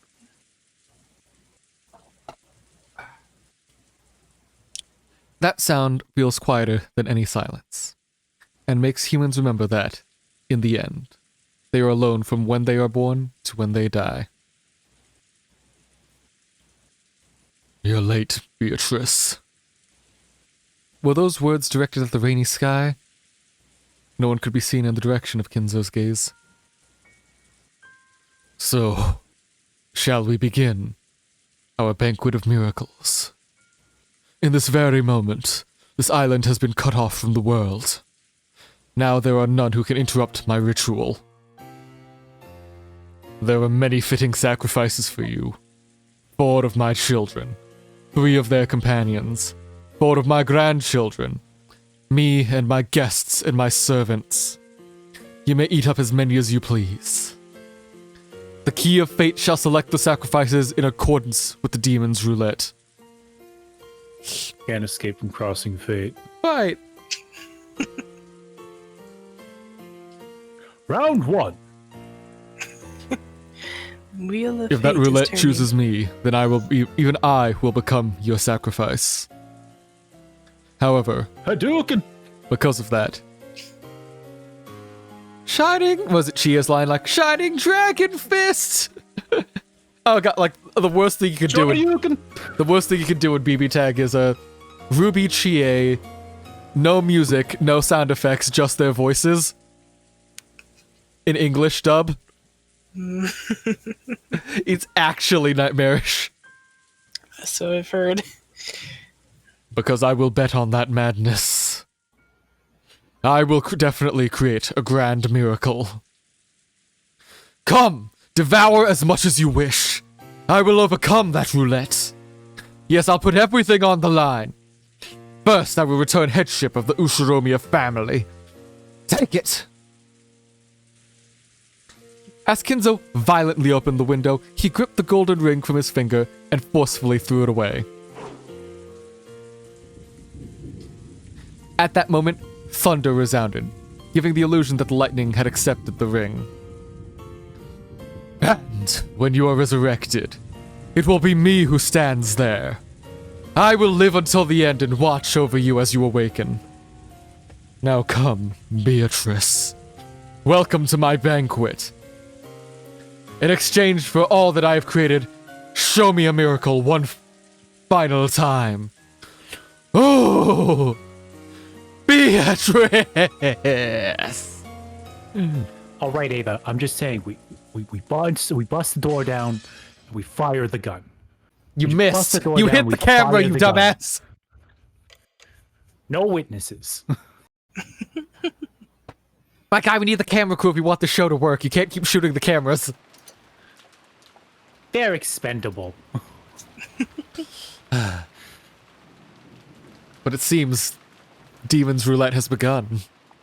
Ooh, or something. I'm surprised that my throat, like, I didn't get so much demanded out of my throat that time. No, it's a shorter speech. He didn't go, like, ranting for 30 minutes on her smile. Like, her luscious golden locks, the fucking dress, or whatever. A news ticker popped up on the TV program we were watching. A disaster report told how municipalities all over were continually sending out rain, flood, and wave warnings. Of course, the harshly speeding raindrops on the window were much more convincing. This rain's incredible. Still, when it's raining this hard, it feels like it's going to stop soon. You wish. They said the typhoon's moving slow, so it could be like this all day tomorrow. And even a little weather would be enough to stop the boats. Looks like we won't be able to head out on Sunday after all. I'm glad I was cautious and didn't make any appointments for Monday with the outside world. I guess this means looks like we'll be skipping school Monday. Living on an island's starting to look pretty good. Come to think of it, Jessica, you have to take a boat to school every day, right? What do you do when the boats are closed down? Do you stay home when it rains and show up late when the wind's blowing like King Kamehameha? If the boats don't come, I stay home. Still, it's not as good as it sounds. Most of the time I get ordered to do private study, and they're super anal about checking it, so it's not like I can take it easy.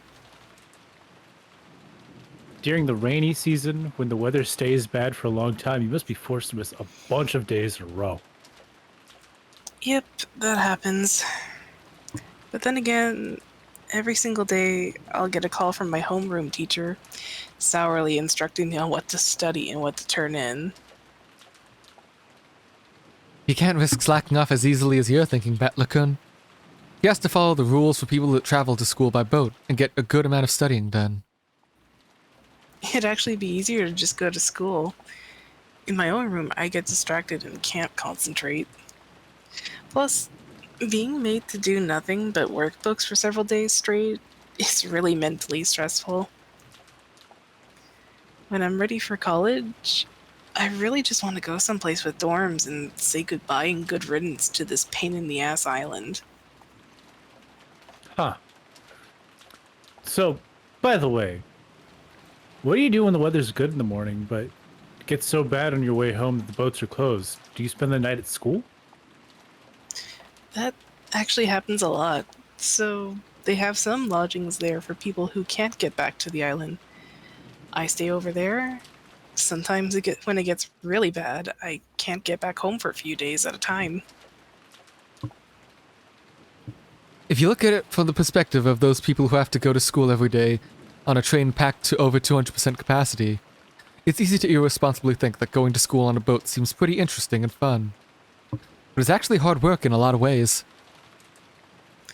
Inconsiderate tourists say that kind of thing all the time. I haven't had enough. I've had enough of island life. I want to finish high school quick and leave this island behind. There must have been a full boarding school you could have gone to. Why did you choose a school in Nijima? That's what I wanted from the beginning. It's Mom. She's always going on about how I need to learn manners and discipline as a successor to the head. In the end, I got stuck with a high school close to home. Man, I hate this island. I just want to go live in a city where it doesn't matter if it rains or even spears fall from the sky. Because as long as you stick some casual clothes and sandals on, you can still get to a shop in less than 5 minutes. Hold out just a bit more. It's only a little longer till you graduate high school, right? I can't wait a little longer. Jessica stretched out and reclined on the sofa. Maybe because now was a bad time slot, there weren't any interesting programs on. And we had nothing to do but languidly kill time until we were called for dinner.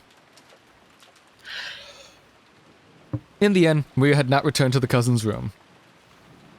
She had probably been brought back to the mansion by Auntie Rosa. It had to be pretty boring for Maria, all by herself while the adults were having a confusing conversation. We thought we might head over to the mansion to see her, but after all, there was this lousy weather. And there wasn't much time until dinner, so we stayed where we were. Man, everyone here sucks. Yes. Now, out of all the cast we've got, who do you think is the shittiest person besides Kinzo? Who's straight up planning to have his kids killed? Besides him. I mean, Klaus is pretty close. So Kraus then, not Rosa went from like the top of like the cool person list to like the shittiest person there. So yeah. That's what I want to see. Like the dynamics are constantly changing. Kraus is a pretty shitty guy, but at least he knows what he's about. True enough. He was about fucking over his family and making shitty business decisions. Yeah. I can respect that he knows what he's about. What about Ava? Ava's just a bitch. Yeah. That's Rudolph, we haven't seen much really. I mean, he seems to be a dick, but like, I don't know. He's married to the best wife. Like, True, she hasn't beat her children yet. she hasn't beat her children. She just sounds like fun whenever she's talking. Yep. Let's see. We've already talked about Rosa. Natsuhi. He could take that stick out of her ass. I don't know. It seems pretty far up if she's able to keep her back that straight.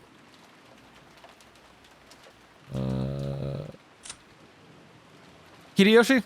Anyone have anything like bad to say about Hideyoshi? Oh, Hideyoshi's the best. Yeah, he's like even I don't know if he's anything bad, but like he's done enough to just seem likable. Like, and he can somehow like get along with Ava, so. Which honestly is an accomplishment in and of itself. We were talking about Kyrie is the best. George is a fucking narc. George is a narc. Jessica's alright. yeah. Yeah. This kid's gonna kill someone, I swear to God. Absolutely. It's gonna be her mother. Don't think Who's ooming now, Mom? don't think we know. Like, you only really know much about like Shannon and a little bit about Kumasawa. I say the rest we kind of just like they exist. Goda's a cocksucker, but like He knows what he's about. He is all about just doing that job. yeah. So we can give him that.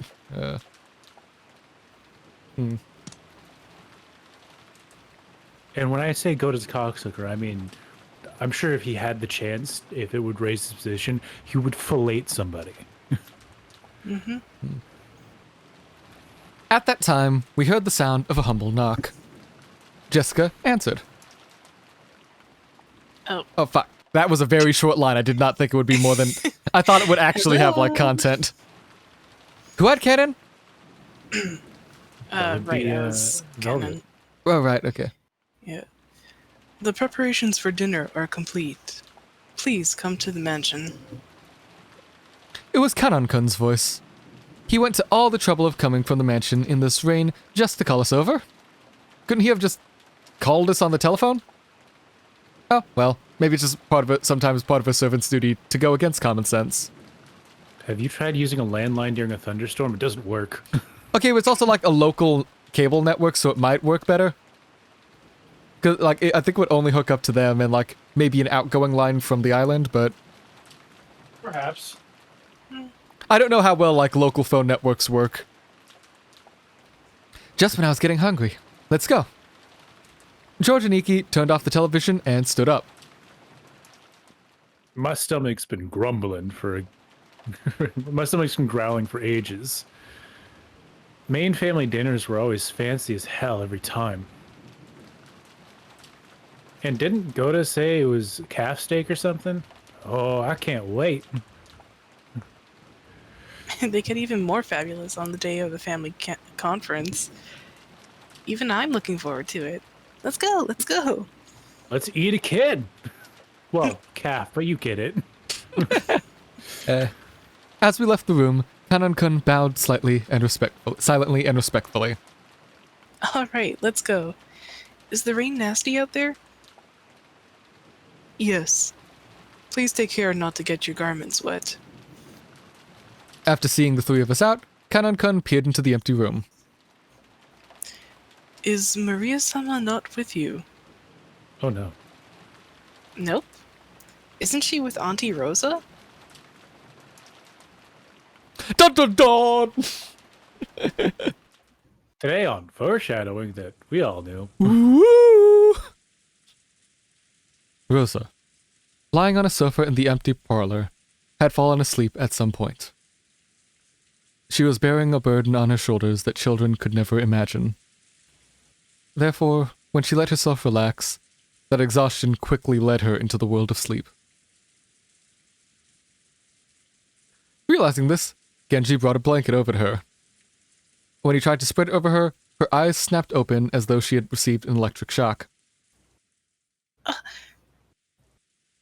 Oh, it's you, Genji-san. Thank you. When she realized that the thing that had touched her was just a blanket, and that Genji had been considerately giving it to her, she let out a sigh of relief. Did I wake you? My sincere apologies. No, it's okay. I hadn't planned on sleeping in the first place. What time is it now?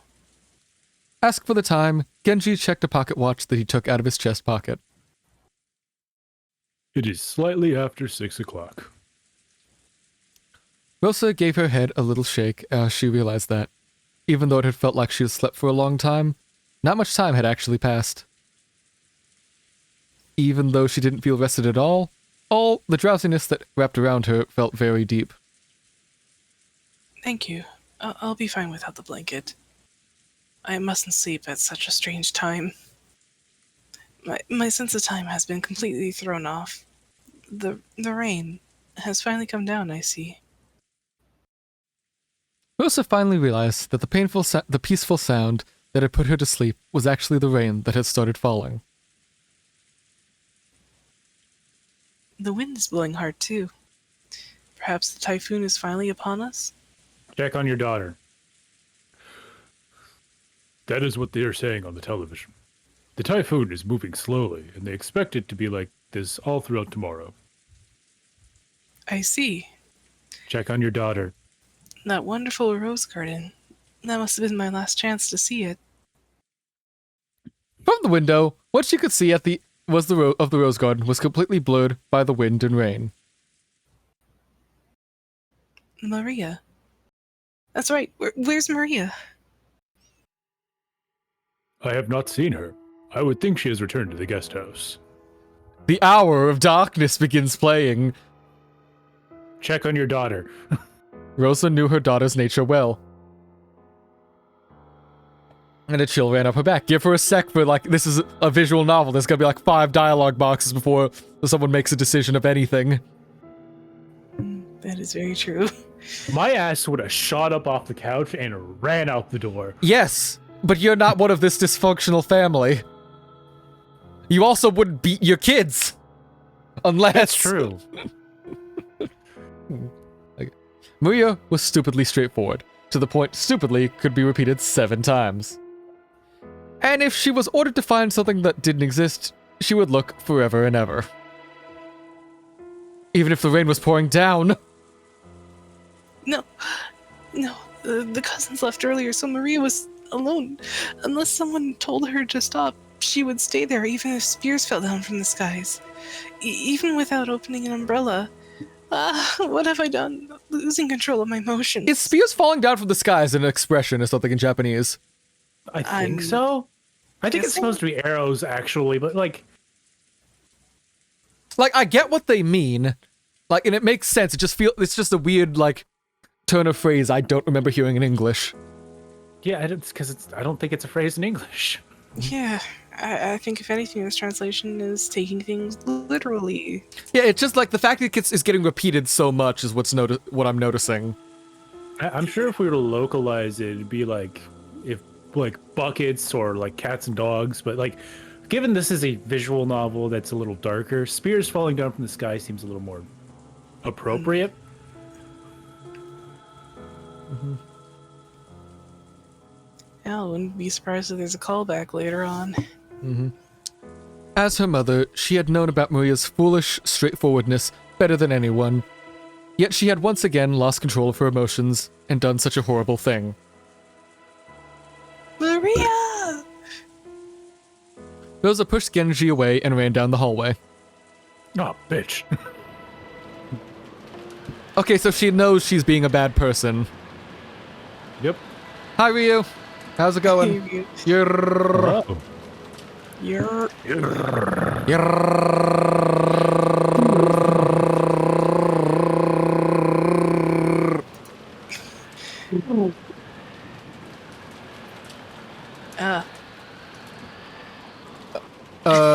Oh, okay, he was drunk. yeah. It's muted. In...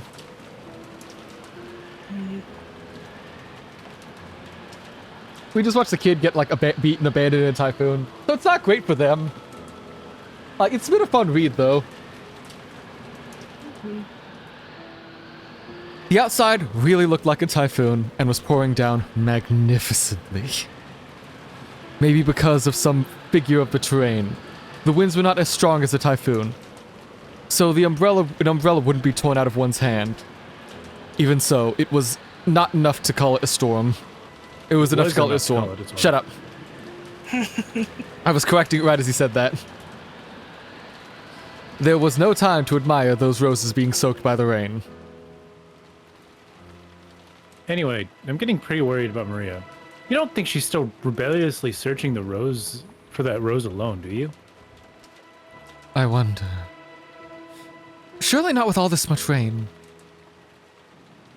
It's what I'd like to think, but Maria-chan is sometimes really stubborn and foolishly simple. We hadn't worried much, thinking that Auntie Rosa had taken her back into the mansion. However, it was concerning that Kanan-kun had thought Maria was here when he came from the mansion to call us. Oh, right. I did not see her in the mansion, so I had assumed that she was here, since Rosa-sama was taking a nap. You didn't see her on your way over here? My apologies. I opened my umbrella and ran as fast as I could, so I did not pay much attention. If he had cut through the rose garden on the shortest line between the mansion and the guest house, then he would have missed the place where Maria had been looking for her rose by a little. And it was raining this hard too. There was a good chance Kanan-kun had failed to notice her. Enough debating around here. It'd be faster just to check it out directly. Aniki, you up for a little race? So you think you can beat me now that you've had 6 years to grow? Alright, And let's find steroids. out. And Go! steroids. George, Aniki, and I flew out into the rain. Jessica and Kanan-kun followed us. Maria! If you're here, answer me. Maria! It's Auntie Rosa! Auntie! When George and Aniki called back, Auntie Rosa flew at him in what almost amounted to a tackle. Where's Maria? Is she with you? No, we haven't seen Maria-chan since then. Maria! 6 years ago, Maria had been 3 years old. She had been a cute and pure kid who would just accept whatever anyone said. But 6 years had passed since then. She was 9 now and experienced the good and bad parts of life that should have taught her something. And yet she's still just as innocent and pure as she used to be? Maria! That's... Oh, sorry. Maria! Maria! I have your picture. I'm coming with you. Dear Maria, let me in. As I circled the rose bed, something white unexpectedly turned to face me. It was a white umbrella. Maria, holding a white umbrella, was crouched, still searching for that rose. Well, at least she had foresight.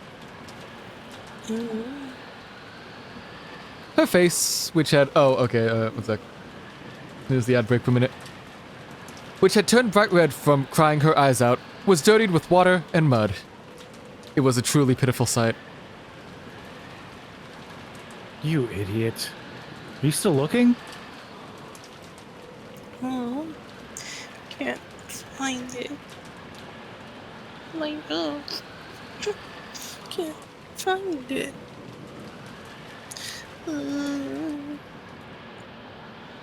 Maria had probably been here since the rain started pouring down. It looked like her shoulders were freezing. She looked tired to the bone, but fortunately, since she was holding an umbrella, she was not completely soaked. It was probably an umbrella from the handbag that Maria was walking around with. Thank goodness. Seriously, thank goodness. Batlakun! Oh, thank goodness you found her. Alright. Maria! I'm sorry. I'm so sorry. Auntie Rosa threw her umbrella away and hugged Maria. It's not here. My rose isn't here.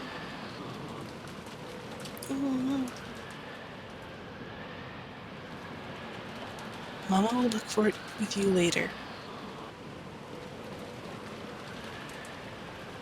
Okay. So just let it go for today. Okay?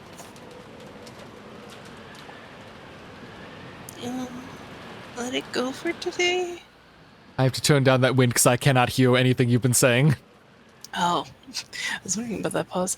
Yeah, like the wind is very loud at this point. You're trying to do like the soft emotional bits, which should fit fine, but like I've got it cut down on the stream by like 25 decibels, but also I can't hear it on my end, and I can't exactly monitor like the audio from the stream and it at the same time with the noise. So I'm just gonna cut it down for just in case, and then bump it back up once they're inside. Yeah, that's fair. That's fair. It looked like Maria still wasn't able to accept it, but she no longer had the energy left to resist. Jessica and Kanon-kun caught up with us. I'll have a towel ready in the mansion immediately. Maria, were you here the whole time? I'm sorry. I'm sorry for being such a bad mother. Good, you should be sorry. I'm not gonna call you not a bad mother. You were a bad mother. That was a terrible move. Auntie Rosa, why don't we head back to the mansion for the time being? Maria-chan will catch a cold like this. You're right. Maria, let's go. If we don't get you cleaned up, Grandfather will get mad at you. And he beats you with a cane, not like me with my hand. He's old-fashioned. He doesn't feel guilt about it. I'll kill an old man. You're already planning on that with 3 characters. No, I'm playing out with 2 characters. Ava's an entirely separate character. Right. Alright. You only took over that's Ava terrible. for like the first bit, I think. Before we got Yeah. Velvet, that's it, right? Yeah. I'm hungry. It's already time to eat. You did a good job searching. Once the weather gets better, we'll all search together. We couldn't stay in the rain forever. We took Maria with us as we headed back to the mansion. Maria apparently wasn't as weak as I had thought. When she had remembered that the dinner was calf steak, she started chanting, "I'm hungry, hungry, woo, woo," and returned to her usual healthy self. Auntie Rosa didn't chide Maria on her ooh, ooh. So that's it? You had an umbrella? You're sure good at packing the right stuff. I didn't bring the umbrella. Huh? But then how did you get the white umbrella you were holding? Borrowed it. So someone else saw her in the rain and just said, "Yeah, sure, fine, that's good, kid."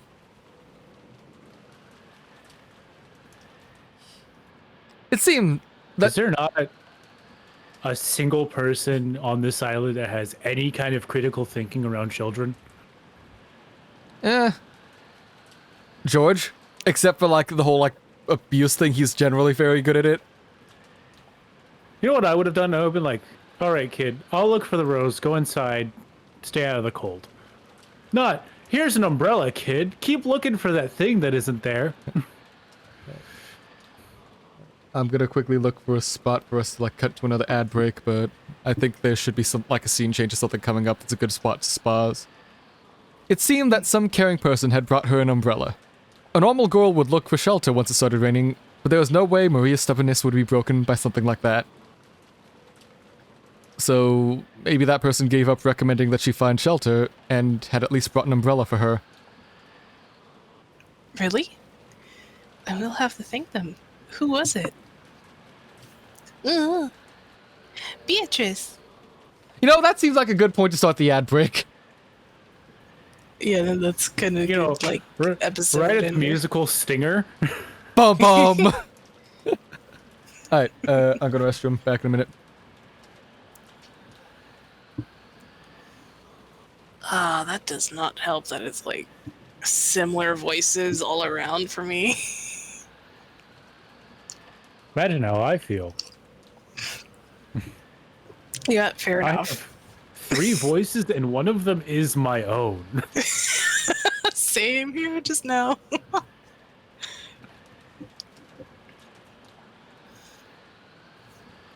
Okay.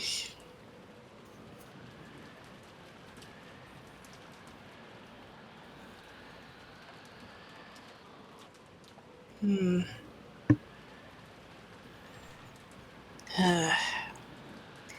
Again, I really gotta get around to watching the VOD so I can see what I'm doing. And see what I can do to help differentiate at least a little bit.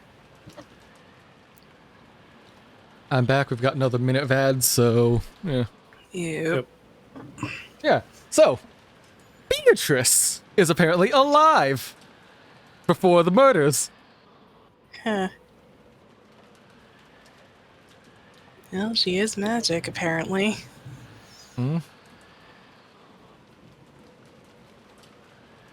Oh, I just realized what the ad I was looking at was for. I was like, why does this buffalo have wings? That's pretty wild. All words I thought in succession before were like, oh, buffalo wild wings.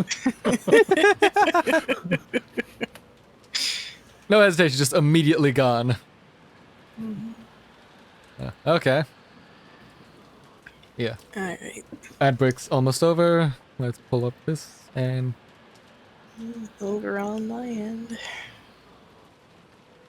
the ad break is done on my end too, so we should be good for another hour. 2, 1, let's go. Okay. The name Maria mentioned very happily was that of the island's witch. Rosa took a deep breath and asked again, trying to avoid hurting Maria's feelings now that she was happy. Really? That's nice. So, who was it? The person who brought you that umbrella? Beatrice.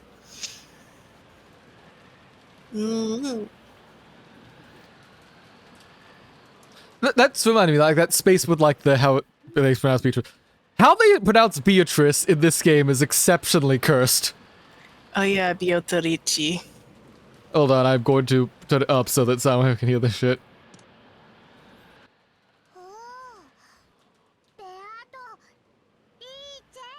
What's that?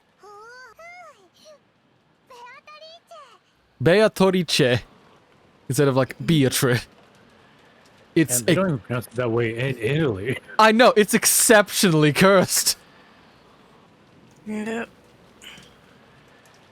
Like,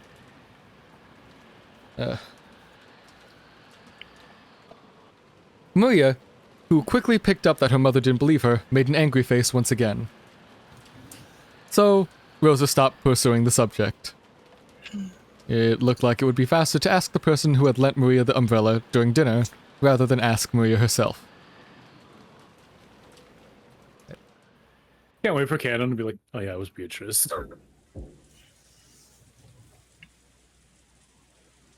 Father, please at least join us for dinner. It won't be a family conference like this. Along with a dull pounding on the door, the sound of Krause's entreaty could be heard. All right, Ava, get the gun ready. However, that voice seemed to harbor a sense of resignation, that its sound would not reach its intended ears. Kinzo-san, won't you at least go out for dinner? Haven't all of your children gathered here to see your face? Silence, Nanjo. So the bishop won't work. One move short. Apparently, Kinzo was focused on the final battle of his long-lasting chess match with Nanjo. His brow wrinkled, he continued to glare at the game board through his spectacles. Kraus's voice didn't even reach his ears. Kinzo-san, I am also hungry. Won't you go down and eat? In that case, you can go by yourself. Let me consider this next move for a little longer. We are going to finish this tonight. Otherwise, it looks like this match will never in eternity be settled. Nanjo stood from his seat, hoping that this would prompt Kinzo to do the same. But Kinzo's eyes never left the chessboard. He knew well that Kinzo always displayed a blind concentration when it came to chess. But he had never seen Kinzo as focused as he was now. He was acting almost as though, just as he had said, if the game wasn't finished tonight, there would never be another chance for them to continue their contest. Further attempts to persistently call him would surely not reach his heart. Nanjo gave up and headed to the door that Kraus was still banging on.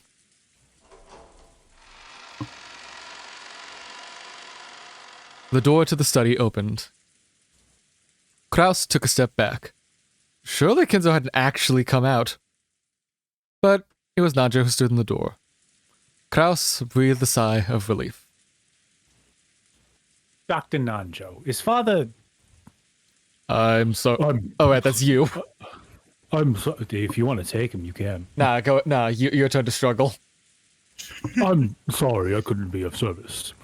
Kinzo-san's world is nothing but this room now.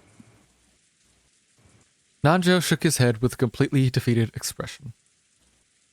Kraus raised his fist once more and banged on the door, shouting.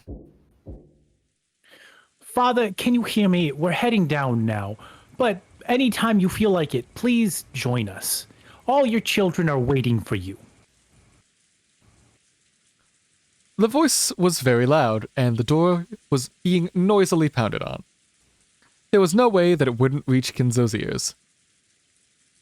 It was reaching him. However, he was ignoring it anyways. Let me just turn down my hearing aid.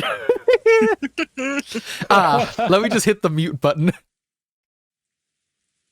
Things that old people really do. However, unlike the time he was being called down for lunch, he did not go into a rage. Kinzo was now simply calm at heart. It was almost as though he had attained peace by turning himself over to fate. I am not interested in dinner, nor in my son's faces. I will only leave here when Beatrice is resurrected, or when I am chosen as the sacrifice for the key. The demon's roulette has already started spinning. What meaning does dinner have at this point? Eating, you dumbass old man. I've got food in here, I don't need dinner. You have alcohol in there. Surely you can't consider absinthe a proper food stuff. Well, I guess it depending on who you are. But he has alcohol and candy in there. He'll be dead. He'll be dead by the end of the night. Let's leave him to live in there. Yeah, after all, I've been saying since the beginning, let's make it an accident. It's so savage to just simply shoot him. He'll kill himself. Indeed. Ava, go put the gun away. Why are you pointing? Sure. Go put the gun away. Yeah, don't worry. Again, I've been against it since the beginning, you barbarian. Whoa, don't flag me with that. As though the painfully loud banging had completely failed to enter his hearing, Kinzo, in a state of total peace, silently thought about his next chess move. I think it's 100% the shotgun we're talking about. Gave it to someone who probably can't wield a shotgun the same way. Just as always, Kinzo was the only one missing from the dining hall. Kraus, wearing a bitter smile, returned with Nanjo. Just as always, Father is not feeling well. He truly regrets missing this once-a-year opportunity to sit together with his gathered relatives. Ava and Rudolph snickered. Judging by Kinzo's character, he did not regret it at all. And none of his relatives regretted that he hadn't appeared either. Then why don't we start dinner? Goda, get it started. Certainly. Well, ladies, gentlemen, we shall begin. The closer I get to Kronk, the better he sounds. Fantastic. Upon finally being told to begin the family conference dinner, his highlight scene for the whole year, Goda nodded, grinning broadly. Yeah, the poison. The poison meant for Kinzo. Kinzo's poison. That poison. Anyways, I was wondering who it was that lent Maria an umbrella. When Rosa timidly cut through the silence of the dining hall, everyone there turned their attention to her at once. Umbrella? What's this all about? It started raining while Maria was in the rose garden in a short while back. After I came...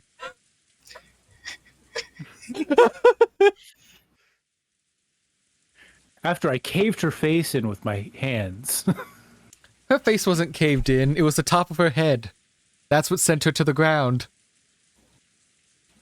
After I savagely beat my child, I left her out in the rain. to deal with- Savages, belly da da da da da da. It's soft for a reason. No, You know! no, stop. It's a 9-year-old, not an infant. Oh my god! Oh, update. The person I'm commissioning is now starting work on the overlay. I think they're in the EU, so Sweet. time zones might be a problem. But that's why So, it only got... You said by sometime next week, so Yeah. maybe by next week we won't be over the text. Yeah. Nah, I think you're thinking way too much of what I've got in mind. Nah. Intentionally puts us over the entire screen. I will, swear. just stretch you out so you cover the text box entirely. You're a horse, I'm you can the stretch only like glue, right? I'm the only one that could do that, and it'd be funny. Yeah, in my case, it'd be cursed. It is like 100% what these like puppet models are for.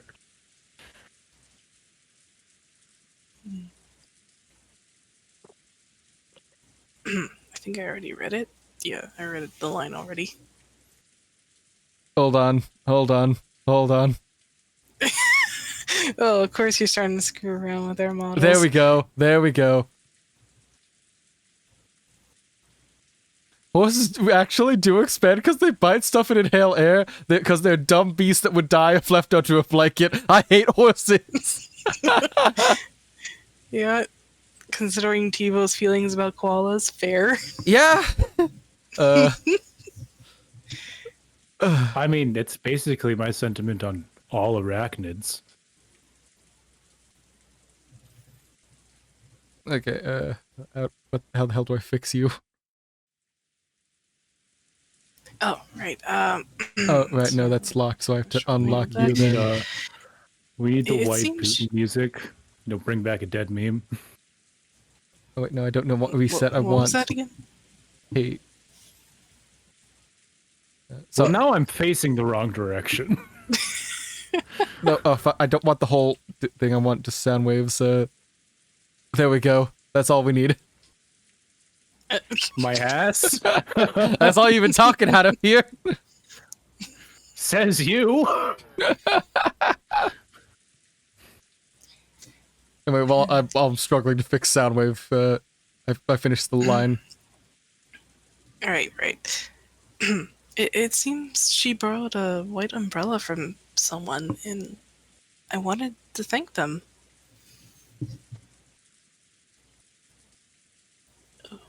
It wasn't one of us. After you went out, Rosa, we changed rooms and continued our friendly chat for the whole rest of the time. Ah, that's right. Even after all that, us siblings kept on with our friendly chat. You are not one of us, Hideyoshi. No, they seemed fully happy with letting Hideyoshi in. Yeah. Happier than letting Natsuhi in. Could just be like the old-fashioned, like, sexism they go with.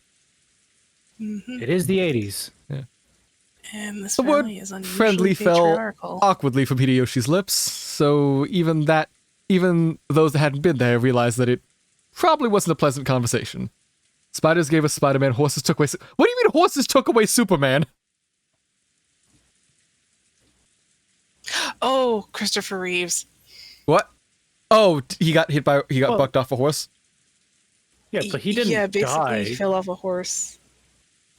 He didn't Christopher die. Reeves fell He off the was horse, just got paralyzed from the neck permanently down. paralyzed. Yeah. And we had other Supermen. Yeah. Well, I guess it didn't kill him, but it did take him out of, like, being able to be Superman, so it did, in a way, take Superman from us. Also, from what I heard, he was a dick anyways.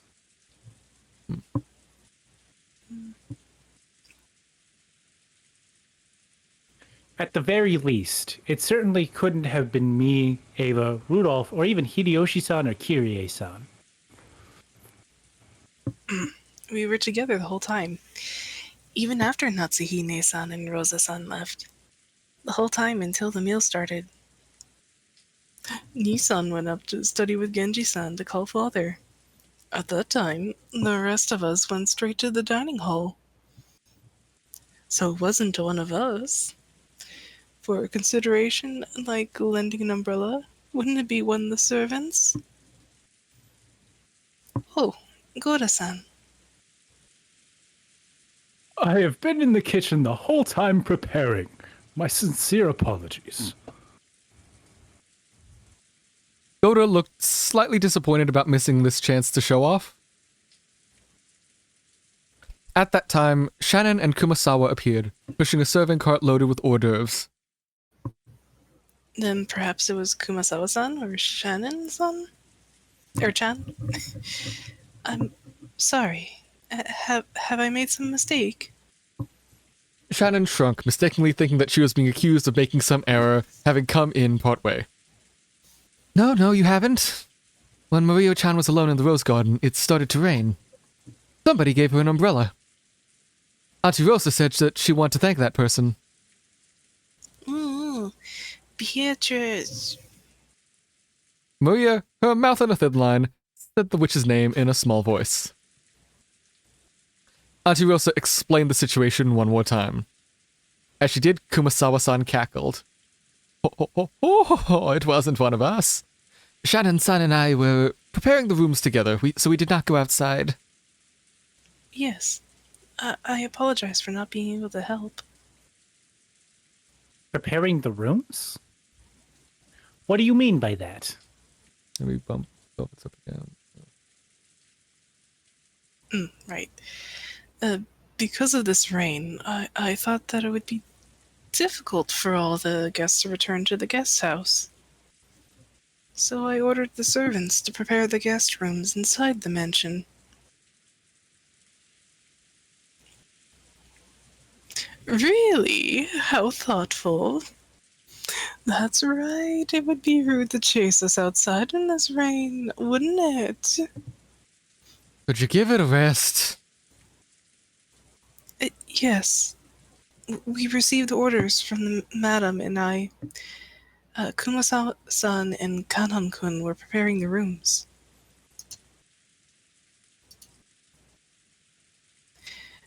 Then it became time for dinner, and since we had received an order from Genji-sama to go to the guest house and call the children, Kanan-kun left on our behalf.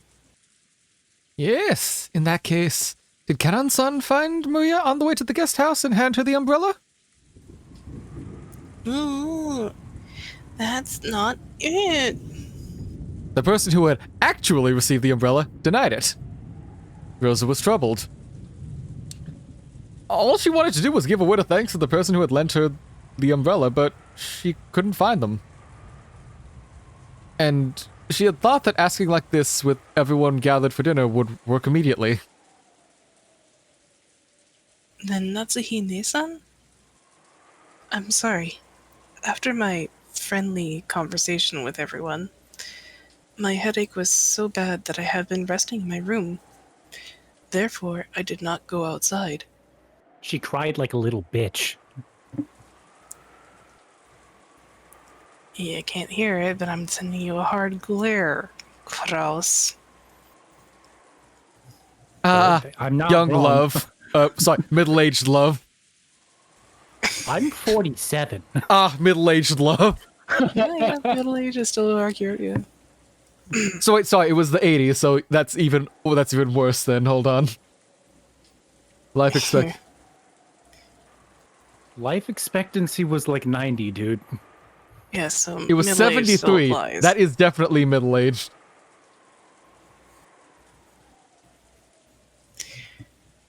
But anyways, then who? George-kun? And the kids? That can't be right. No, it wasn't us. We were watching television in the guest house the whole time. Actually, we thought that Maria had just gone back to the mansion with you. Then Canon-kun came and asked where Maria was. Asked whether Maria was with us. That was when we first realized that she wasn't in the mansion. In the first place, if it were me, before lending her an umbrella, I'd have grabbed her hand and pulled her under a roof. You know, like a responsible adult. Rosa was completely baffled. One by one, the relatives and the servants were claiming that it wasn't them, even though it really wasn't something anyone would need to hide. With that, by process of elimination, the number of people who it could have been wasn't large. Of course it wasn't me. Right after it began raining, I visited Kinzo-san's room and have been playing chess with him until now. Which means that it also wasn't grandfather. Wait a sec. Isn't this starting to get a bit weird? Who's left? Let's work through the list! Da da da da It's da da da da da. No. No, It's Genji. no, no, no, no, no, no, no, no, no, no, no, no, no. It could only be Genji. Then I need healing. who? Genji-san? Huh? Wait a second. Don't get me wrong. It's not like I'm searching for some culprit or anything. All I want to do is, as a mother, thank that person who gave Maria an umbrella in the middle of the rain. Giving an umbrella to a girl loitering in the rain was something to be praised, not hidden. Despite that, no one raised their hand. Why? Everyone started to whisper out how strange this had gotten. Calm down, Rosa. Why don't we just ask the person who borrowed the umbrella? An idea that everyone would agree makes sense. They were all scratching their heads at why she didn't just ask Maria, who had been given the umbrella. However, Rosa bit her lower lip. After all, she already knew how Maria would answer if asked. Of course. Nah, Rudolph-kun here's got it right. Maria-chan, tell your uncle. Who lent you that umbrella? Beatrice. The dining hall was wrapped in silence for an instant. But soon that broke and it was wrapped in laughter. I see. Beatrice, the Witch of the Forest, felt pity and lent her an umbrella. What a nice story. Rosa, there you go. Rosa didn't seem satisfied. She just wanted to say thanks for the umbrella. Why did everything have to be clouded in smoke? Just like Uncle Carl said. Beatrice lent it to me.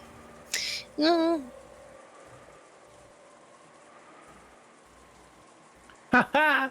Isn't that wonderful? Oh, innocence. Such an enviable thing. Don't you all agree? Kraus was laughing with a face that was clearly mocking her. But Maria, apparently feeling that her claim was being believed, was overjoyed. What's going on? Don't tell me a witch really appeared and lent her an umbrella. Jessica asked me in a small voice that wouldn't carry over to Maria, who was sitting across from me. Has Maria ever been the type to joke? If we had heard that kind of story pop out of the old bastard's mouth, we'd have just taken it as another joke. However, coming from Maria's mouth, it became somewhat inexplicable. Strangely unsettling. No way. She's always been frank and serious. Hasn't she always just swallowed up jokes that were supposed to be obvious lies? I've never even heard of her cracking a joke. Auntie Rosa probably knew that better than anyone. It appeared that, because of this weird situation, she had no idea what was going on anymore. I need to grab a drink of water, my tongue's getting very dry. Entertain chat while I'm gone. Huh. So as stated the last time we did this, I can stand while talking. Right now I'm setting up an area where it's comfortable to stand because I have hard floors. Mm-hmm. So I'm currently standing on 2 blankets. Yeah. Honestly, I should get around to setting up some blankets, but I also need to set up framework to help catch the sound bouncing off the walls. Then again, I'm at a wooden computer desk, so that doesn't help either. I mean, because this is going through Discord and then also cases stuff, I have noise suppression on, so that kind of helps. Yeah, true. Same here. I have noise suppression on Discord. So, I also want to ask. I changed some settings in Discord. Has the audio broken yet? No. Surprisingly. Huh, okay, I think I might have fixed it. Finally.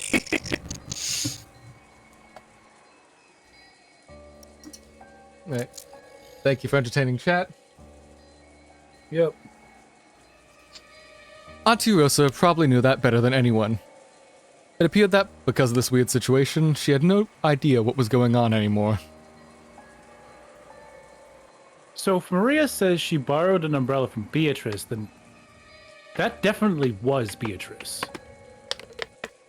We're talking about Maria here, so I can't imagine some kind of metaphor or joke. It might be best to take what she says at face value. Then what's going on? Are you saying that Genji-san or someone put on a fancy dress from the portrait and gave Maria the umbrella? I have no idea. Actually, that's what I want to know. Jessica shrugged jokingly, but her expression wasn't completely joking. It was Genji's older brother, Hanzo. Hidden somewhere within the preservant passages. And their friend, Kiriko. Once the hors d'oeuvres were set out and Goda showed off his vast store of knowledge, the meal began. A couple casual chats broke out here and there, but they seemed somehow distant. It was a quiet dinner, granting no respite from the intrusive sound of rain that was creeping into the dining hall.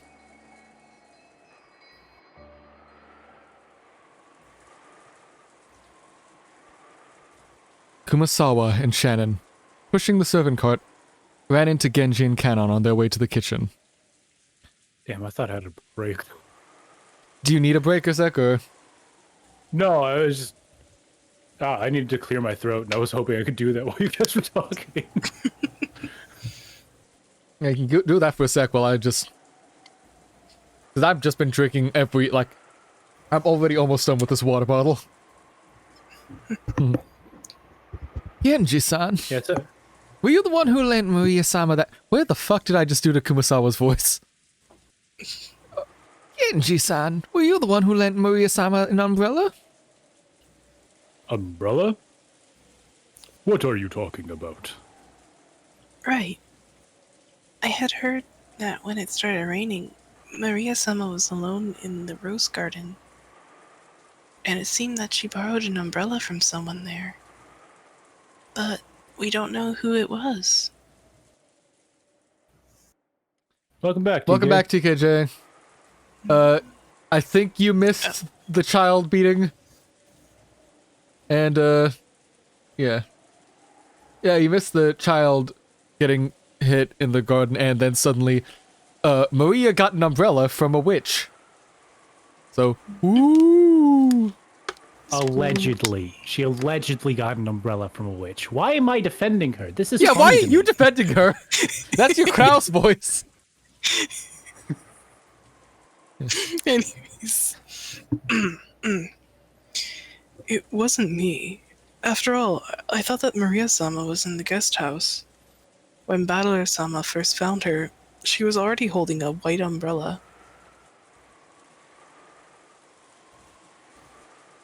My apologies, but it was not me either. Then, you don't think it was a master, possibly? Oh, heavens no. You think he likes children? He hates her. The only thing you tell Something him... about it being something about being a filthy half-breed or something. Wow, okay. I know they're Japanese, but you don't need to get that racist. Classist. Well, you could argue xenophobic. Why not all three? True. He did grow up during the World Wars. Yeah. Everyone in both the dining hall and the place where they were standing now had stated that it wasn't them. Which meant that only Kinzo was left, but... Maybe he went walking down the corridor for some reason? When, by coincidence, he saw Maria-sama in the rose garden without even an umbrella. The master does not particularly like Maria-sama. I agree. I can't imagine that just for Maria-sama, he would trouble himself to go all the way down the stairs to carry an umbrella to her directly. Oh my, how troublesome. So that means the one who lent Maria-sama an umbrella really was Beatrice-sama. Oh ho ho. Kumasawa-san laughed, just like the relatives in the dining hall had laughed it off. She couldn't think of any other way to break through the smoke veiling the current situation. Just then, the crisp sound of hands clapping twice rang through the hallway. They all turned around. You couldn't hear mine. Damn. They all turned around at once to see it was Goda, who was coming out of the dining hall. Chop chop, everyone! When serving a dinner, it is essential to make sure the dishes are served with the proper timing.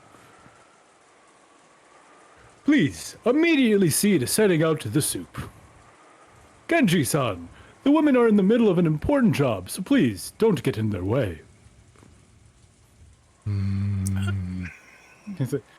That's a this motherfucker kind of look. Gee.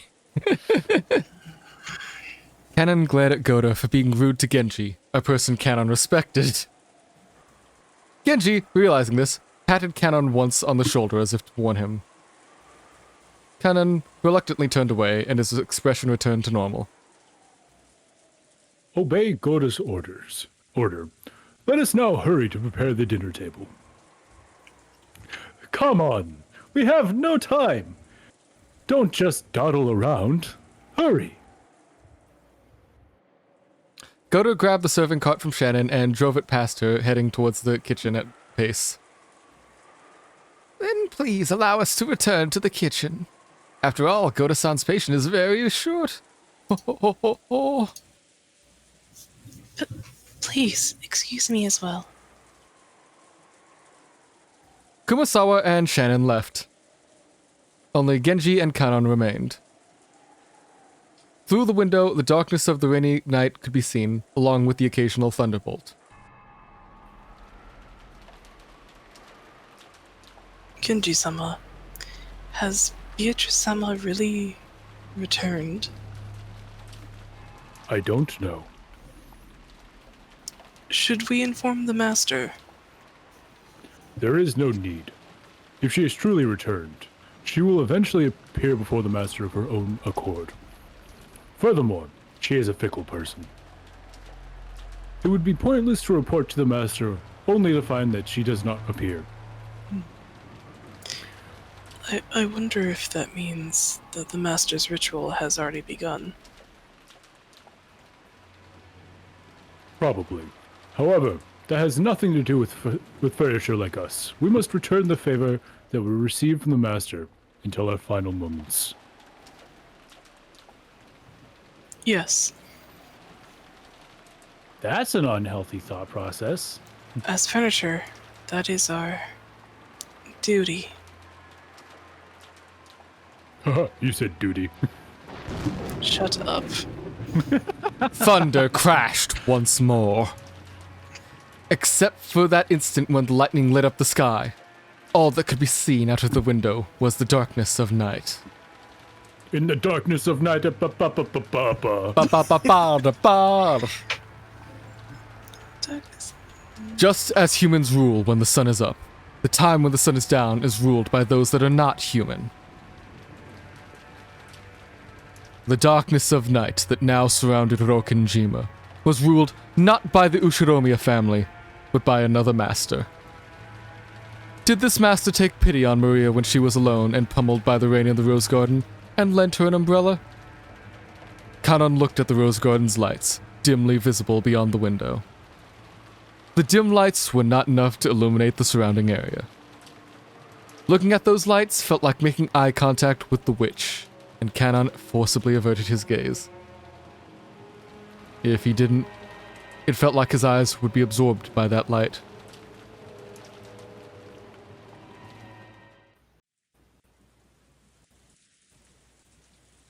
Perhaps the weather was also a factor. You often hear stories about how things like atmospheric pressure can influence one's moods and physical health. God, if it doesn't. Oh no, it does. I get such bad headaches, man. Oh, especially when it's like super humid before it rains. No, it's like right before going from hot to cold, just the drop in pressure. Oof. You all feel that? Yeah. Yeah, in my head, yes. Yeah, I feel it in my Yes. sinuses. Unlike the rest of my family, I feel it in my head rather than my knees. And then when it's cold, like my ankle acts up, it's a whole thing. Why are you Yeah. like a 40-year-old man already in like a 20-year-old's Because body? Because I fucked up my ankle 11 years ago. Really bad. Because I'm severely out of shape, personally. What, so fucking up your ankle got you subscription to like the weather channel in there only? No. Being born with sinuses the way mine are set up got me a subscription to knowing when it's going to rain, even if I'm inside. Although I can step outside, take a whiff, and be like, it's going to rain tomorrow. Wild. Yeah. I can't do that. Did you know? Did you know humans have a better sense of smell than dogs when it comes to things like the rain? I wouldn't know because I've always had like a terrible sense of smell. Like I can, like That I have sounds to like have shit like close, like within a foot of my nose if I have a chance of smelling it. Sounds like a skill issue. Yeah, seriously. Imagine not being able to smell the rain. Yeah, tell me about it. Imagine not. People who live in colder, rainier climates rise up. Yeah. Midwest rise up. Well, prairies in my case, but either way. Pacific Northwest. Extra fair. The ocean's right there, and then there's mountains. It's just like it's a rain factory. Yep. I can smell the rain and I live in Oklahoma. Okay. That's Midwest-ish. Is Oklahoma part of the South, or is that cut off like just Texas saying, no, you're not one of our cool kids club? I would consider it more Midwest than Southern, but like it really depends on how close you live to the Panhandle. Yeah, I'd say that. Because I could tell, like if it's dividing line between something like that, Texas would absolutely refuse to consider them part of the South. They're a pretty okay state. 7 out of 10, too much No? water. No? Okay. I know what you were going with. Don't Well, I've anti never my been joke. outside of Canada, so I can't I will tell. anti your joke with my own anti-joke. It's kind of droughty here. Yeah. Well, yeah, because Oklahoma's next to the fucking desert. Next to the desert, and most of the water would get sucked up by Louisiana and Texas.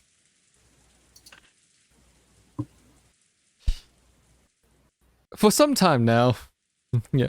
All right, it was one of the places affected very badly by the Dust Bowl. How's the corn, by the way? That's what I assume is grown in Oklahoma. See, corn and cattle. All I like associate with corn is Iowa with its raving long golden fields of corn.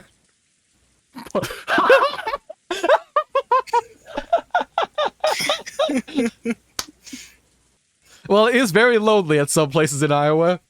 God, when I was a kid, for like a few years we lived in Iowa. I swear to God, my only memory of where we lived, like if I tried to draw it for you right now, it would seem like something out of Silent Hill. I have lived in the same state my entire time, around the same city the entire time. God. I'm going to pull up MS Paint, hold on. I was 19 before I even went to like fucking California. Okay, let me switch to MS Paint on here. Because I need to explain, like, what I remember from, like, growing up in Iowa. Because it is legit shit out of a horror film. So is Oklahoma like cattle and stuff? Like just ranches? Or am I dumb? Okay, so... Is it worth plugging in my tablet? No, it's not worth plugging in my tablet for this. So, we were there was, like, a very long road just going both ways. Blah, blah, blah, blah, blah. I think that way was the city. We had like a small sort of cul-de-sac-ish thing, but it only went like this because there was like a tiny park here. Like a small playground thing. The houses were like dotted around like this everywhere. Like there was like 8 of them. And like right behind us was this like just great like cornfield farm, and I think the rest of the land was owned by the farm except for this tiny plot right here. So for like 5 miles either direction, there was fucking nothing. Like, just a random tiny little cul-de-sac surrounded by just fields of corn and like a tiny playground in the center. And I swear to God, the moment like fog pops in, it's something out of a goddamn horror film. Hey, Kale, what's happening right now is we brought up Oklahoma and then the Midwest, and Case was like, I used to live in Iowa. And I have, like, repressed trauma from this because it still scared me as a kid so much. Like, you could see, like, I think you could see, like, the lights of the city, like, faintly in the distance. Like, only the lights. Asking to me, what corn? I went to a cornfield today. God, but, God, like... And the thing that started the whole conversation was noting how sensitive human bodies are to barometric pressure. Yep. And the fact that you can smell rain. Corn-centric music. Yeah. That's entirely an unrelated tangent, but I just remember being like, the sight of, like, just standing in, like, a small, like, side bit, like, U-road next to the highway in the middle of nowhere, Iowa, just sticking with me forever. I mean, AKL, depending on what city you live in, you do have that big-ass fucking ranch in the middle of, like, California. The one that, like, that one company owns, and it's, like, a couple 100 square miles. Okay, cornfields Also, have to be real, because half the plastic you're using is made of corn. Half the foods you're eating are made of corn. Half the vegetables you're eating are made of corn. We are becoming a corn-based society. See, if we start changing to ethanol-based like fuel for our cars, then the corn is a good thing.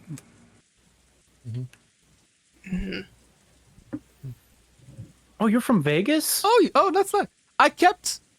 I really want to go to Vegas for TwitchCon this year, but it's so expensive for a last-minute thing because they would not tell us the price of the tickets until like this month, and I needed to know ahead of time to plan for something like that. Expensive for the flight and the dates. The day before our first Umineko stream, I was trapped in Vegas for like 8 hours. All right, you were. Because our plane landed, took off again because of the storm that happened, flew around Harry Reid for like an extra 15 minutes. We landed again, we're stuck in the plane for an hour. We got off the plane, and Spirit had delayed our flight for 2 hours. Yeah. But we were supposed to leave at 10. We left at 12. I didn't get home until like 3 in the morning. Oh, wow. Like, but I'm really sad I can't go this year, especially because my friend Choco Jax just got a booth at TwitchCon this year. Oh, neat. Yeah, she got a booth right there, so she's trying to plan all this stuff, and I just want to stop by and like show support as well as like finally see what TwitchCon in Vegas is all about. I don't have a gambling problem, I have a gotcha problem.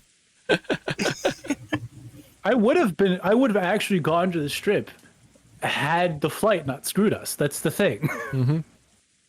Oklahoma is dead grass, dirt, cesspool, lakes, buildings, Walmart, and God. If we're talking about being literal middle of nowhere and then just suddenly there just being a supermarket, I have a cousin, Lainey, I think? I don't remember her name, but I've only met her once. She's from my dad's sister's. Gotcha is absolutely life. So I will then spend like several hundred, maybe $1,000 getting like NP5 Perfect Bazit when she comes out in Valentine's. But we had... KL, have you rolled on the summer banner for AFGO, if you play it? I think AKL's only experience with Fate Go was joining Red Muffler Man Nick's Fate Go live dub that he's doing. Because I think that's where he first mentioned, I remember hearing, I think AKL mentioning that that's where they first saw like anything going on with Fate in the at the very end of America, where Ku Altu's just like flopping around with his giant dragon spear. That's not what I thought you were going to say. I'm going to be real with you. I heard flopping around and was like, oh, he's going to make a joke.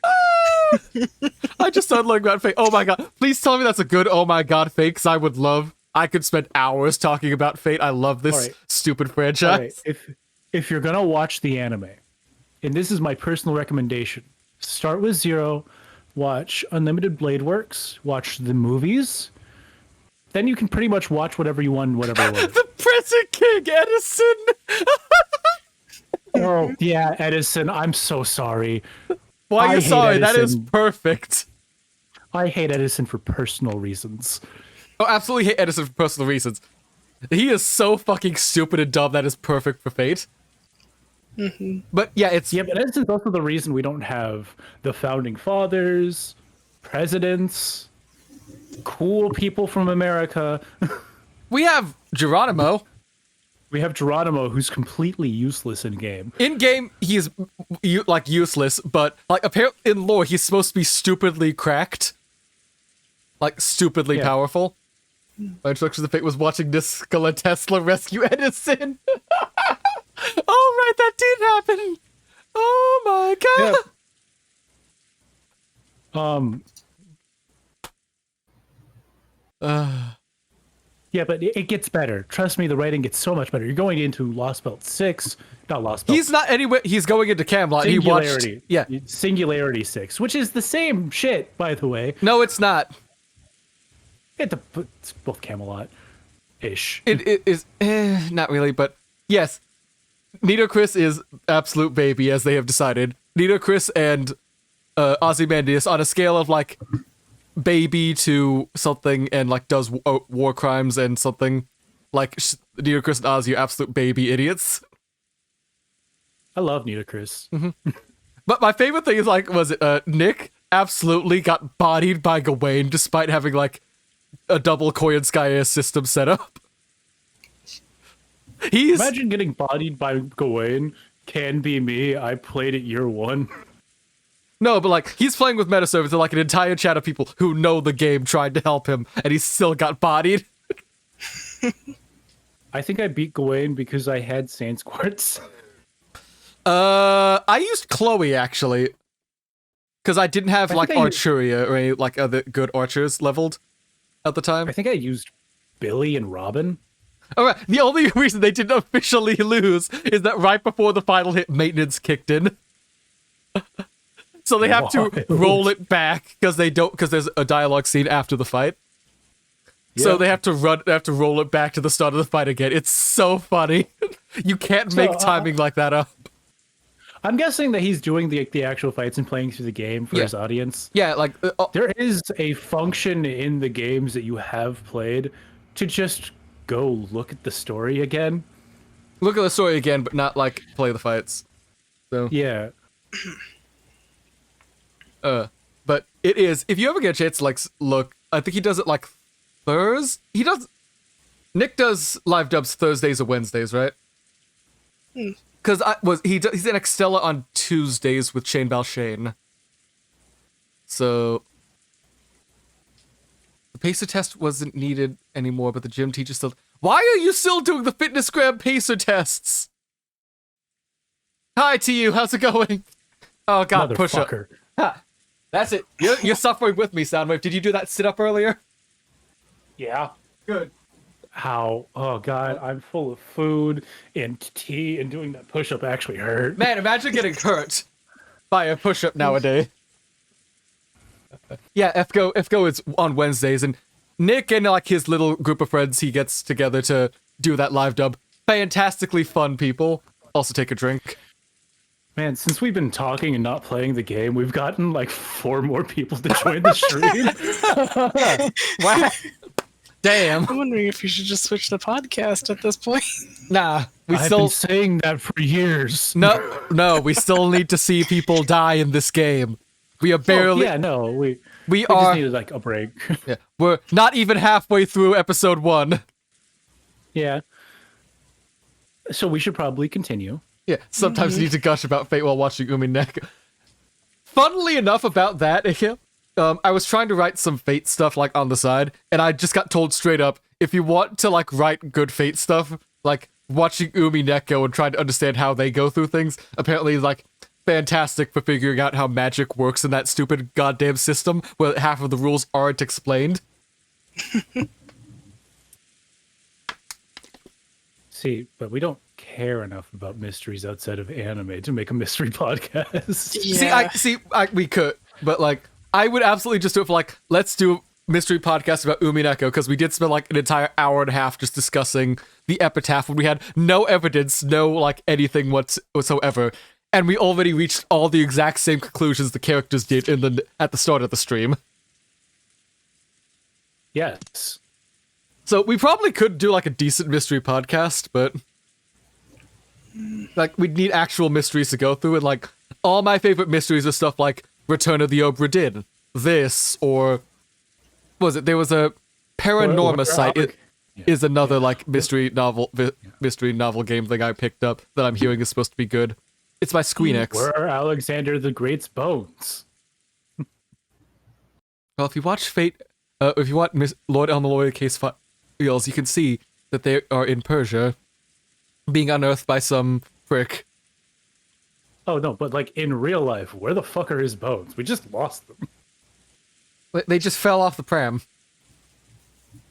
No, quite literally. They just kind of fell off a wagon somewhere in the desert. That's a true fact, by the way. I wish it wasn't a true fact, but that's a true fact. Look, sometimes you just gotta dispose of a body by dropping it off in the middle of nowhere and letting it bleach. The podcast on how world-spanning empire got taken over by a hormonal teenager. Code Geass. There's a few other shows that do the exact same thing beyond Code Geass. I'm just forgetting what they are. Any isekai? Probably, but I think there's some more that do it besides isekai. It's a mystery that, despite the fact that the majority of isekai shows and novels and manga are complete garbage, that people still consider it their favorite genre. Now, don't get me wrong, there's some gold there. But a lot of it is faff, because it's a very easy thing to just write. And then have that self-insert, power fantasy. We should play the game before I continue on this rant. Case the fitness gram pacer test and sit-up test was worse than the... It is? How much do you need for fitness gram and how much for pacer? Because I have not done... 60! You need 60 push-ups for the fitness gram push-up test. You need 12 for the pacer test.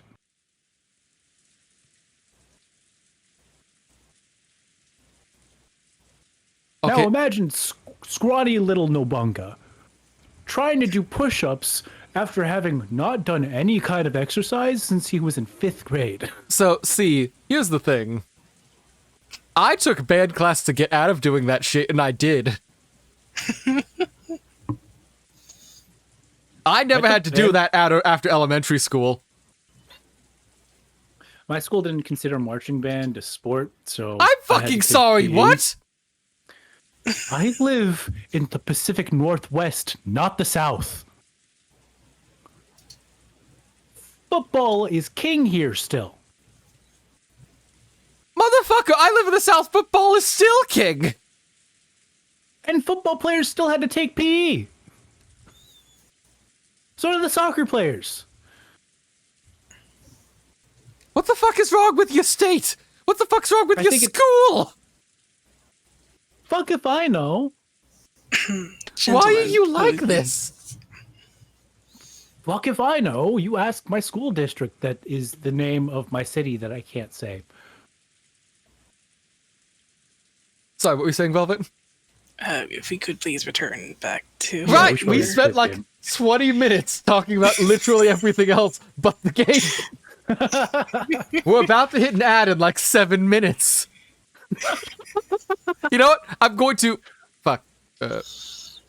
No, I'm trying to click off. I'm trying to click off! You gonna run the ad now? Yeah, I'm gonna run the ad now because I kind of need to go to the restroom. I really need to pee. And it's going to force its way on us in like 7 minutes anyways. I'm sorry, TKJ.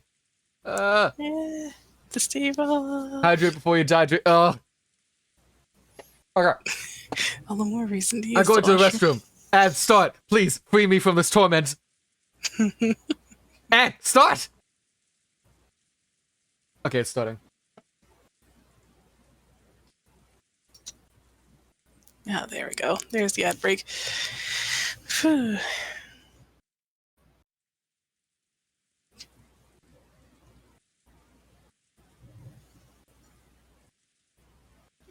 Funnily enough, within this 20 minutes, one of my cats decided to jump onto the computer desk. Ace is giving me too much power. Seriously. If I time it correctly, he's not going to know the poll happened. Ooh.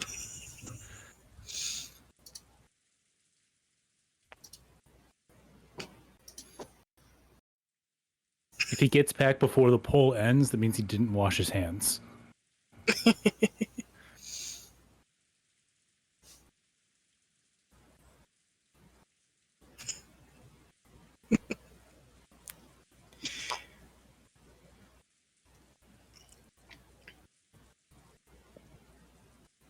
Oh. There we go.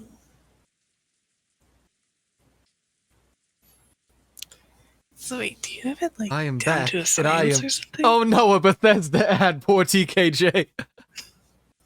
I'm so sorry, man. You don't Wash your deserve hands it. Yes, I did. Should we do a in podcast? 1 minute. Yes. You went, took a piss, washed your hands in 1 minute. I have a small bathroom, man.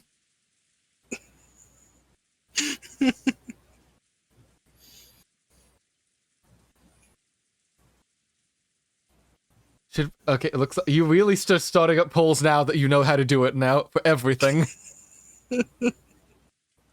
You've given me the power to do this. You're right, I should take that away again. Do not.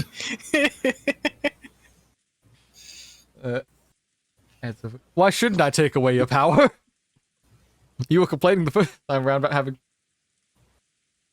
I can speedrun all of that in 50 seconds. Yeah, see? But, Okay, but to wash your hands good, it takes like 30 seconds. I worked in the food industry. so did I. I worked in the food industry handling liquids for like almost a year. I was cleaning. I can shift it to gear second of it's like a fire hose when it comes out. You understand? Like you can hear it in the room next door. I also, like, when I piss, sit down because it requires no effort. Well, I kind of had to speed run this to get back before the 2 minutes were up, so I did have to, like, speed run a bit faster with some effort. Oh god, here's TKJ talking to us about how the meta of pissing. Yeah.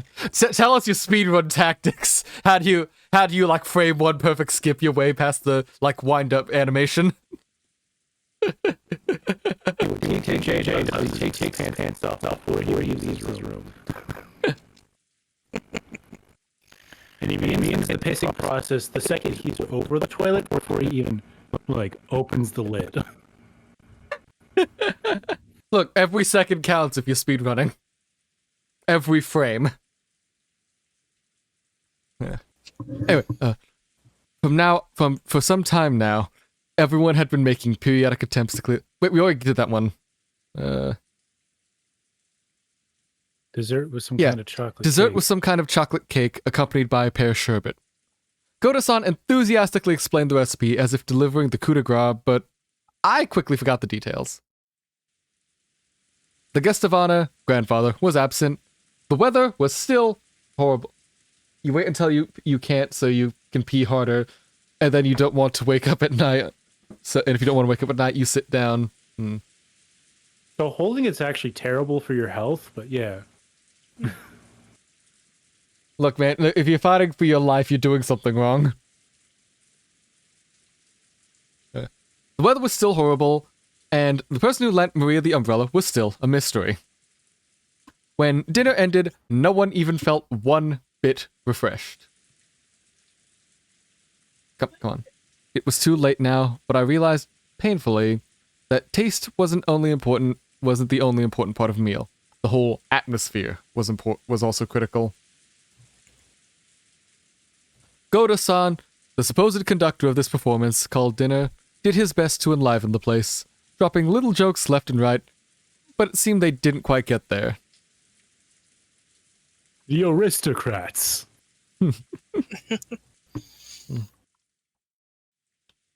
After taking orders for after dinner I only wait 25% of the time because I can't until it's... So you're actually fighting for your life like some of the time then, TKJ. Wow.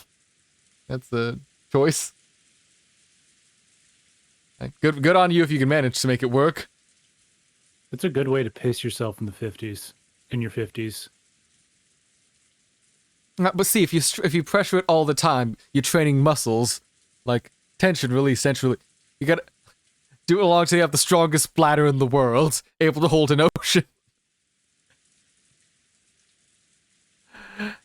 After taking orders for after-dinner coffee, tea, and orange juice, he left for the kitchen. As soon as he disappeared, Uncle Kraus spoke. My. How truly irksome that this dinner, which Goda worked so hard to create, has been so poorly received. Yes, seriously. It feels like nothing would taste good today. It's just that kind of mood. Your dog is one. Well, we can't argue with pets. If they demand you sleep, we can't fight back. It's like having a cat on your legs. You just have to give up. Accept your fate. It was nice knowing you, TKJ. We'll remember you in therapy and at the funeral. My little dog's a space heater and is the reason I took a nap earlier. Okay, she's on the... I'm one of those people that I get too warm and then I just go to sleep. Yeah, similar. Similar Yeah. bed with one of my cats. She sleeps next to me, and then I just feel my energy draining away. So all of our cats are outdoor cats that, like, they hunt outside. They can survive anything. Like, they've gotten in fights. My They've cats are once... indoors. Yeah. My cat's an under the ground cat. What, she's a mole man? My cat's dead. Ow. Oh. Oh. Sorry. You know, just drag the mood down. Oh, yeah, it's just like... Wow, okay. So that's how it... But, like, we have a dog and I kind of don't like him. I'm not much for, like, big animals. Like, they're too much, like, just too much for me. And also, he Yeah, keeps pooping in my room on the second floor. And peeing on it, so...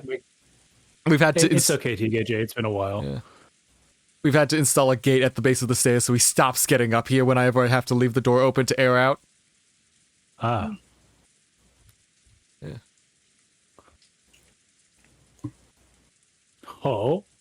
I would love to hear why you feel that way. Sometime later, allow me, as your older brother, to help cheer you up. Auntie Ava grimaced slightly. I had already heard that she was not on good terms with Uncle Kraus, but now I could clearly feel it. When I looked around, I noticed that my dad and Auntie Rosa were also grimacing. Anyhow, it looked like there was something besides the weather that was troubling all of them. Auntie Ava and my dad, they both look like they're in a bad mood.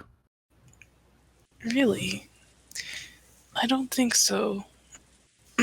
I asked Aunt Natsuhi, who was sitting on my right, but it looked like she was also in a bad mood. She snapped back as though she was absolutely not interested. Well, our dog conversation got a little complicated. It's not something kids like you need to worry about, Batlacun. This man's voice changes every single stream, I swear to God. If you just commit to the laugh, it's better. Just put that one out there. Nah. Uncle Hideyoshi laughed as he spoke, but without his usual brightness. So I could vaguely imagine just how complicated their adult conversation had actually become. On top of that, even Aunt Natsuhi and Kirie-san, the people he had directed his comment to, ignored him as though they hadn't heard anything. I didn't know what kind of conversation they had been having while us kids were away, but it reminded me of how Dad said he had a stomach cramps whenever we arrived at the mansion. The family conference might have been a playful reunion to us kids, but it was definitely different for the adults. After Uncle Hideyoshi was ignored by the other adults, an awkward silence fell over the room. Kirie-san spoke up. Right. We were talking about how the kids' careers would turn out. What will you do in the future, Battler-kun? Just drift on to college? Wouldn't that be a little disheartening as a starting line for the long race of life? I was going to join the military. Really? No. Are you kidding, dude? Do you know... You've heard me talk about the military. Yes, we haven't heard you on stream, therefore that's a conversation topic for us to get tangented on. No. I'm not trying to get you banned off Twitch, man. Don't worry, we can't bully them more than the U.S. Army has been bullied off of Twitch already, twice. No. My entire thing is about fun. It doesn't, not right now. All right, we'll save it for the podcast. Hey, wait a second. Kirie-san, if you start talking about something like that in the middle of a meal, it won't digest well and, well, I'll get constipated, right? Yeah, sure, that's how that works. That's right. We were talking about Battler-kun and Jessica-chan's careers. You can't take the future so seriously.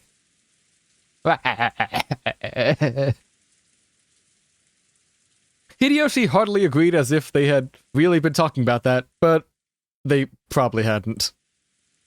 Kirie-san had obviously been trying to avoid talking about something. However, if Kirie-san determined that this was the best course of action for now, she was probably right. Taking this into account, I decided to cast aside my suspicions as to the cause behind Auntie Ava and Dad's bad moods. At long last, the serving cart returned, filled with coffee and tea.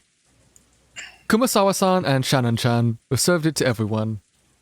Koda-san explained that, with this, tonight's dinner was over. If I had been able to eat in a more cheerful mood, it might have been the best dinner of my life. It was a shame that this greatest of dinners couldn't have been had under the greatest of conditions.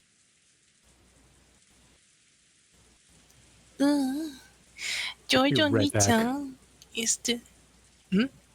Oh, he's gonna be right back. Okay. Oh, okay. Yeah.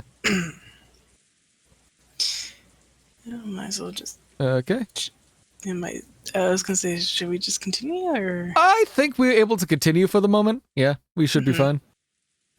Yeah. Jojo Nichan, is dinner over now? Over? Yes, we're all done now. That's not ladylike. Stay in your seat and calmly drink up. Maria looked like she was really excited about the occasionally crashing thunder. Maybe she wanted to finish quickly eating to run over to the window? She had been fidgeting for a while now, waiting for the meal to end. Some people are afraid of thunder, while others find it interesting, and Maria was apparently one of the latter. So, when she heard from George and Nikki that dinner was over, a huge smile broke across her face.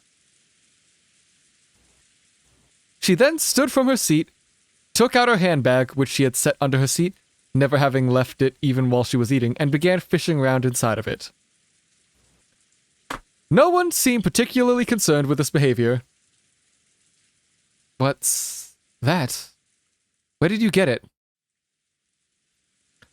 George was the first to notice it. As he spoke, Battler also noticed. Oh no. Ooh. An ominous letter with a bird on it. A bird like everyone else is wearing on their suits, so it must be important. Woo! How much does it take to get like gold embossed letters like that custom made? Good question. Because knowing how rich they are, that could be actual gold. Yep, that is fair. Like, I want to say maybe like easily 10 times the price of a normal envelope. because, like, I know you can get custom envelopes and stuff like relatively cheaply, but the fact that like they're rich and they're like their family's known for having gold, so I could easily see some of that just like getting their own custom made. They could easily have that done. Yeah, like I said, at minimum 10 times the cost Yeah, of regular envelopes, But- so like $5 to $10. $5 to $10 an ounce. Damn. Ugh, that's too rich for my blood. So Yes. I've yeah, like, Then again, I'm never really good at estimating the cost of things. So. yeah. Neither am I. That's what I was asking. I'm back. My parents got home and needed me to do something. Okay, so all you missed. Fair. Right as dinner ended, Maria dug around and pulled out this envelope. Oh. Like, no one noticed at first, but now everyone's starting to stare. When they looked, they noticed that Maria was now holding a beautiful Western-style envelope. On the front end of the envelope, the Ushiromiya family crest, the one-winged eagle, was done in gold leaf. Furthermore, it was sealed with dark red wax, imbuing a level of class upon it that made it clear that this was not something Maria should be carrying around for fun. Maria-chan, what is that? It seemed that It's a Natsu letter.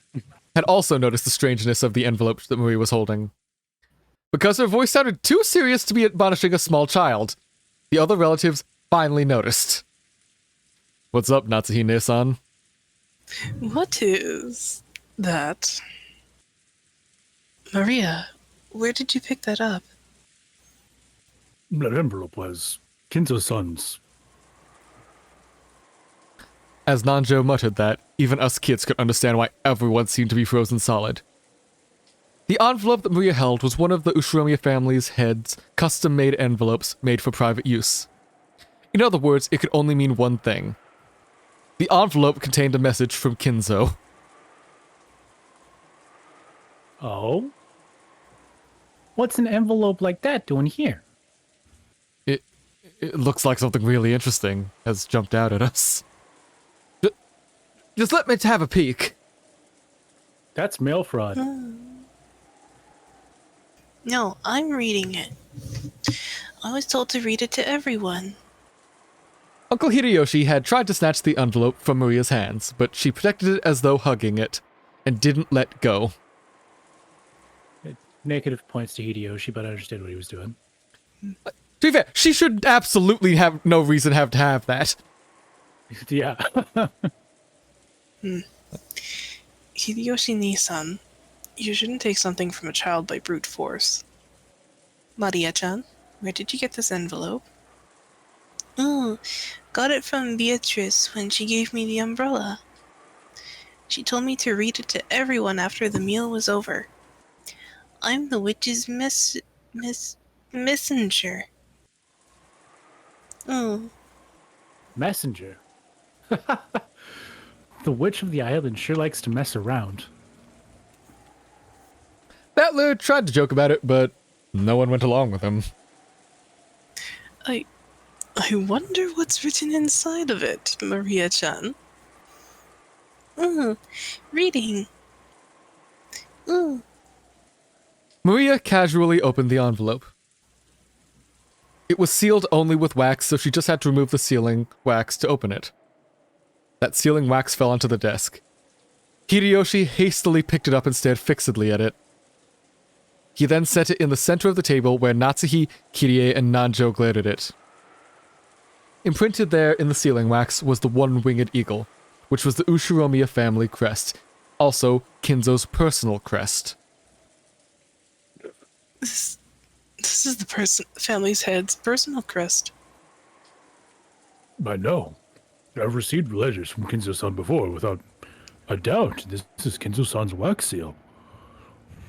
But in this mansion, couldn't there have been several identical seals? For example, if there was some kind of stamp for wax seals, couldn't someone other than Kinzo have sealed it? No.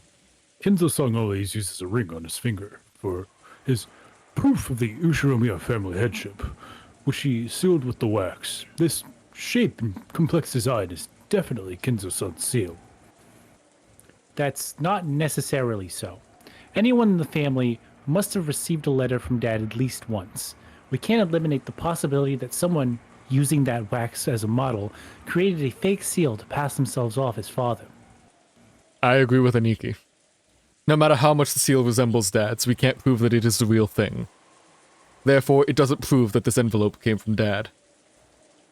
I feel the same way. I cannot approve of arbitrarily deciding that this is Father's letter only by the seal in the wax. Dr. Nanjo, would you mind refraining from speaking such vague words? I apologize. I said too much. One after the other, all the siblings, from Kraus on downwards, rejected Nanjo's statement, saying that the envelope that Maria was holding had not necessarily been sent by Kinzo. They were afraid. Kinzo's intentions were written in there, and they feared from the bottom of their hearts that it might be some decidedly unfavorable announcement regarding the inheritance. Maria, the person who gave you that envelope was the same person who lent you that umbrella, right?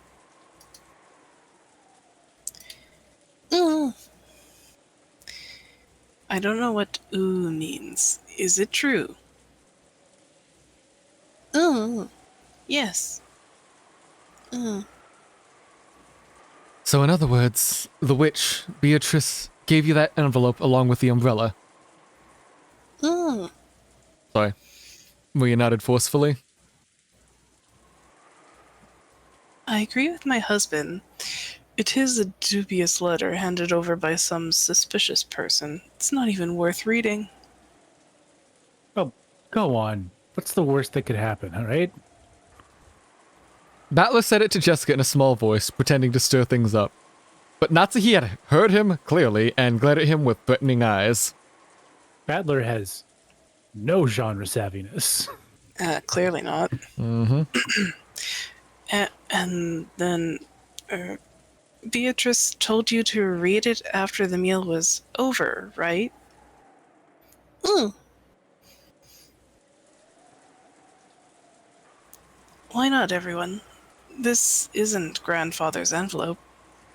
It's Beatrice's. Who cares who wrote it?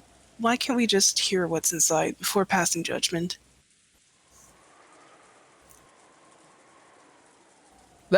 That's right. Even if Father didn't necessarily write it, I'm still concerned about the contents. Maria-chan, I'm sorry I tried to take it from you by force earlier. I apologize.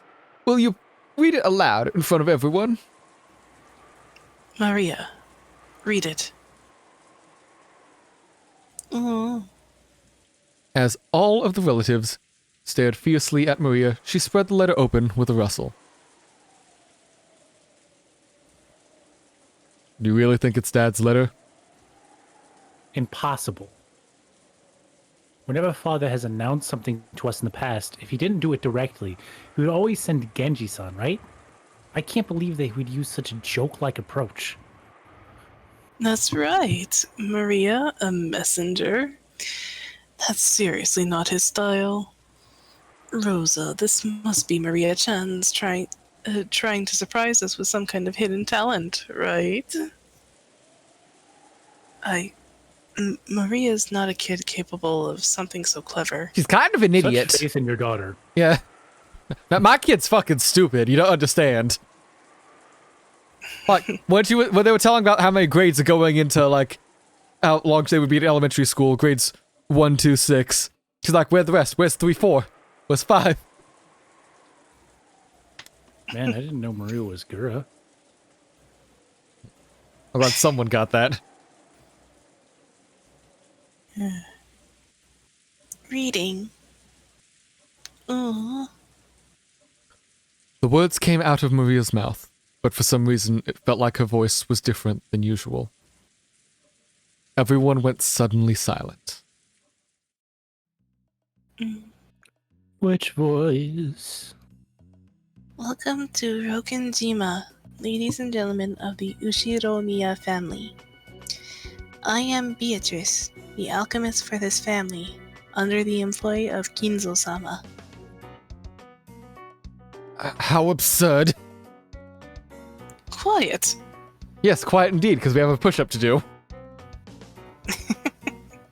Come on, Soundwave. Suffer. What? There we go. That was easy. I did one off of the wall. That's not a push-up, I'm you wearing coward. It is a push-up. It counts. I caused strain. I'm also wearing rather restrictive clothing. It is cold in my room. I'm wearing warm clothes. Sounds like a you problem. Hey, nice and quiet. Where's my mouse? There it is.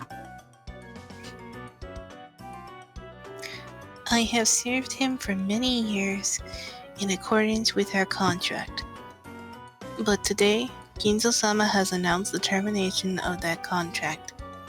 Therefore, I ask that you acknowledge my resignation from the position of family alchemist as of today. How foolish. What nonsense. I can't stand to listen to it. And now there is one part of the contract that I must explain to you all. I, Beatrice, lent Kinzo-sama a vast quantity of gold under certain terms. One of these terms specifies that all the gold is to be returned to me upon the termination of the contract. Furthermore, I am to receive everything in the Ushiromiya family as interest. Ridiculous! It's been ridiculous from the very beginning. So it's basically one of those things, right? Just like one of those contracts with the devil you always hear about. The contract has expired, so she's come to collect the interest. Is she trying to grab some retirement money for her old age or something? What a cheeky witch. Okay, hold on. Water and water and water. Water and water and water. Water and water and water. Water and water and water. Water and water and water. Water. Thank you for the save redeem, TKJ. That is a lot of water. Have you guys been hydrating?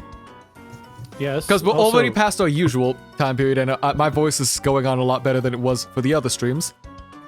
Won't do my say redeems. Nah. You know, I feel like while we're doing these kind of streams, we could probably have the say redeems for all of us, like, to do a character. Oh yeah, we could do that actually. Okay, I'll edit it in the text later, but anyone any say redeems in the future can be done targeted at anyone in the stream. And then say you want him to do a character or whatever. How long would it take to actually edit that? Hold on. Channel points, rewards. No, forget it. Just channel points. I'm just saying. Where is this phrase? I fucking love doing Krause's voice. Even though you said you felt slimy that previous stream. I felt slimy because of what he was saying. His voice is fucking awesome. Oh yeah, no, that's fair.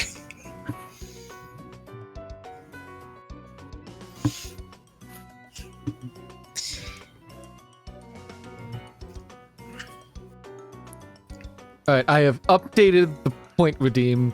Now that is targetable at all of us.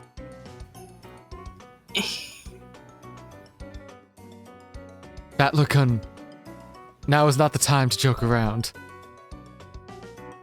Battler made, Always the time to joke around. Battler made a face as if to ask, if I can't make fun of this, what can I make fun of? At the same time, some of the adults' faces were pale while the others looked completely shocked. So you were saying?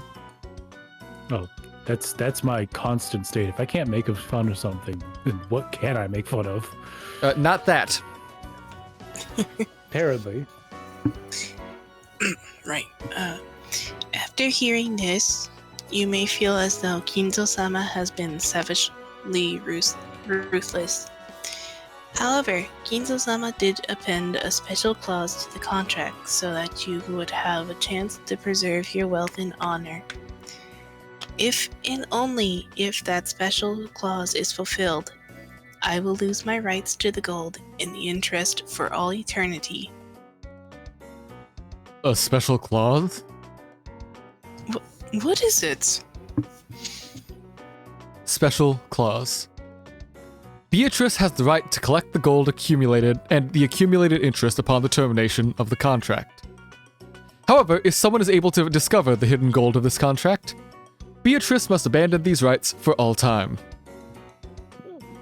The collection of the interest will proceed shortly, but if any one of you fulfills the terms of this special clause, I shall return everything, including the portion that has already been collected. Furthermore, as the first step of this collection of Kinzo-sama's debt, I have taken possession of the Ushiromiya family head's ring, which signifies the passage of the Ushiromiya family headship from one individual to another. I ask that you confirm this for yourself by examining the imprint on the wax seal. You want me to accept this as real? That Dad would relinquish his ring is unthinkable. Kraus was staring at the sealing wax, as though he was trying to burn a hole through it. Ava and Rudolph were doing the same over his shoulder. I did have an odd feeling that something was missing from Kinzo-san's finger when we were playing chess. Dr. Danjo, don't say something so careless because of vague memory. We can't prove it's authentic. Pardon. No problem? We can't. We can't prove its authenticity. Authenticity. Authenticity. Full Metal Alchemist. Authenticity. We can't prove its authenticity here. The questions of whether Father really has handed over his ring and whether this letter tells the truth, we can determine simply by asking him directly. That's right. Just as Kiryu-san says. Well, now I wonder, will Kinzo-san answer you?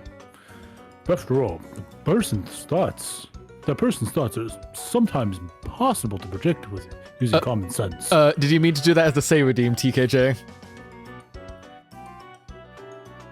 Or is that just... Okay, you're just spreading the good word of corn.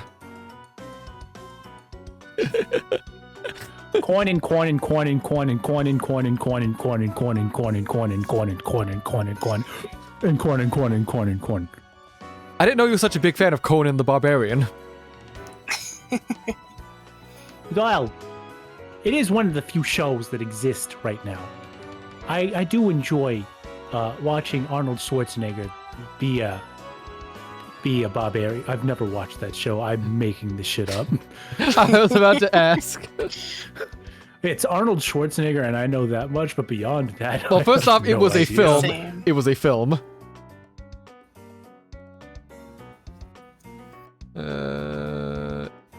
And it spawned a sequel called Conan the Destroyer.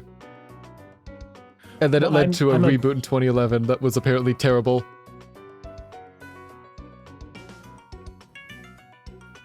Mr. Hippo?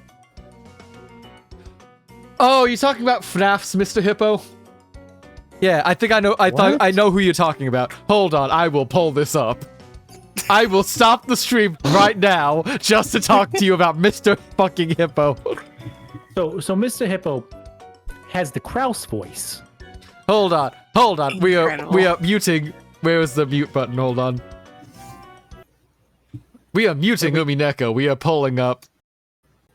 I mean, to be fair, Umineko was muted for me a bit ago, and I didn't Why notice. didn't you say? Oh, you did. Same. I Say wasn't this shit, thinking about please. it. Oh, fuck. I was wrong. It's better than it's better than it just fucking up. Hold on. I am changing window capture to this one. That is the wrong window capture. Not MS Paint. This one.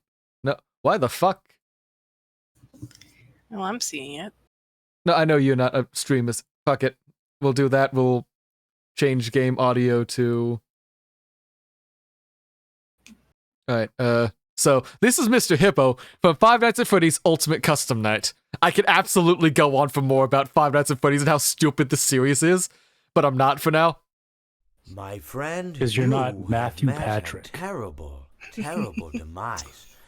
But I don't Is feel it too playing? bad about it. After all, it's Yes? Is you not one hearing it? No. No. Hold on. What?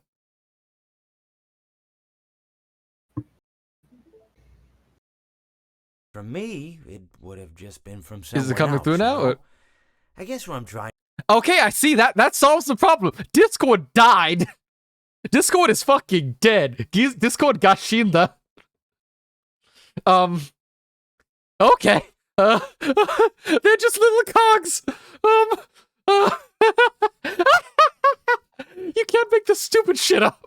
While trying to listen to a fucking Five Nights at Freddy's thing, I killed my friends. God damn.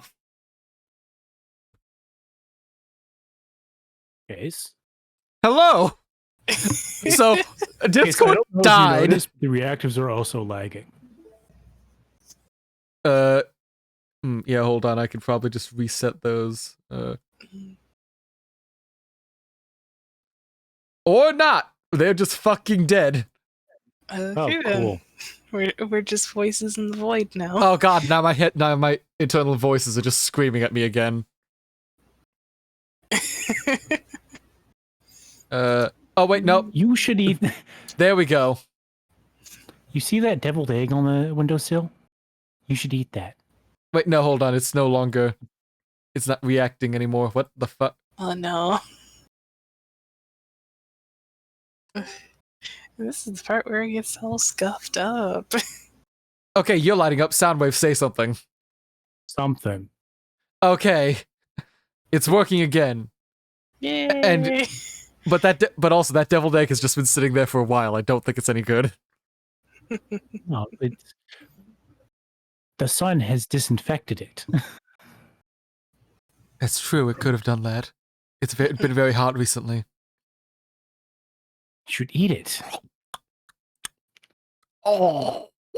Oh, you threw up right away.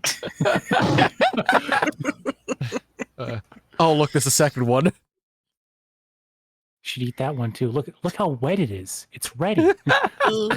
Okay, that's it. But yeah, can you hear this now? His life goes on. Absolutely not. Forever. Nope. God fucking damn it! I can turn on the stream and listen to it there. Just turn on the stream. I'm done with trying to work with Discord at this point. Someone Just else listen to it life quietly. goes on. Not for you. You're dead. Okay. That's neither here nor there. There we go. That's Reminds it. me of one summer day in the park. I was having just a delightful picnic with my good friend Orville. You see what I And mean? said Yeah, to or him, I said, All right, yeah. Orville, like you're a bit more Jersey than this, like Southernish, but it's still like, yeah, he's still gonna go on for fucking ages. Let's change. Okay, change back to window capture.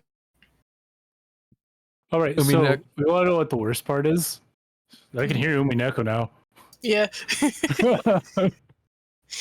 Oh, good for you. So Umineko works. Opera doesn't. Apparently, something broke. Yeah. Alright, I'll check out the meme you sent me in a bit, TKJ. What is it? Is everything now working once again? Yes. Is stream Yes. finally breaking down because we've been going past our usual 3-hour limit? Yeah, everything's what we should probably end after this like scene in the dining room. Yeah. Yeah. Yeah, it's about midnight and then almost 4 hours. We can hit 4 hours and then give the fuck up. Yeah. Yeah. Yeah, let's make it to 4 at least. Mm-hmm. Did you say this line? I don't remember where we were. I did in fact say this line. Yeah. In any event, this does not leave the realm of nonsense. In the first place, the fiction of the gold itself is a deception by father. If you want to talk about non-existent gold, leave me out of it. But you heard what the witch is saying, right? How about the headship and all of the assets would be Oh, sorry. I realized I was misreading it. How about how the headship and all of the assets would be handed over to the one who finds the gold? So could this mean that Beatrice-sama is father's legal advisor? Or maybe in charge of his funds? Can't be. I've been embezzling it the entire time. That's not what I sound like. No, it's not. Hey, Skeletor, I will finally get that bastard He-Man and rule all of wherever the hell, like, what the hell is this setting from, like, He-Man and Masters of the Universe called? Fuck if I know, man. Yeah, nah. You can't even help me in my time of need. What do I keep you around for besides your funny Klaus voice? And being able to decline all of your say these redeems because it's funny. The fact that I'm one half of this comedy duo. That's fair. That's absolutely fair. Yeah. We can't possibly trust the kind of strange person who would entrust such a suspicious paper to a child. Aniki, it's time for you to open up. Is it possible that someone you don't know is actually handling father's assets? No, that's impossible. As the agent to the head, I have total knowledge of all of father's assets. There shouldn't be anyone who can manipulate them without me knowing it. And stream's gone. The witch has struck again! Wait, fuck! Do we have to go through all of that again because we didn't save? Oh, God. Please. No! Wait!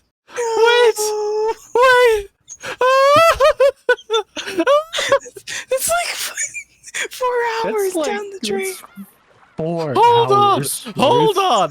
Hold on! This game doesn't have autosave, does it? No, it does not! Is that old school? No. Is there no chapter select?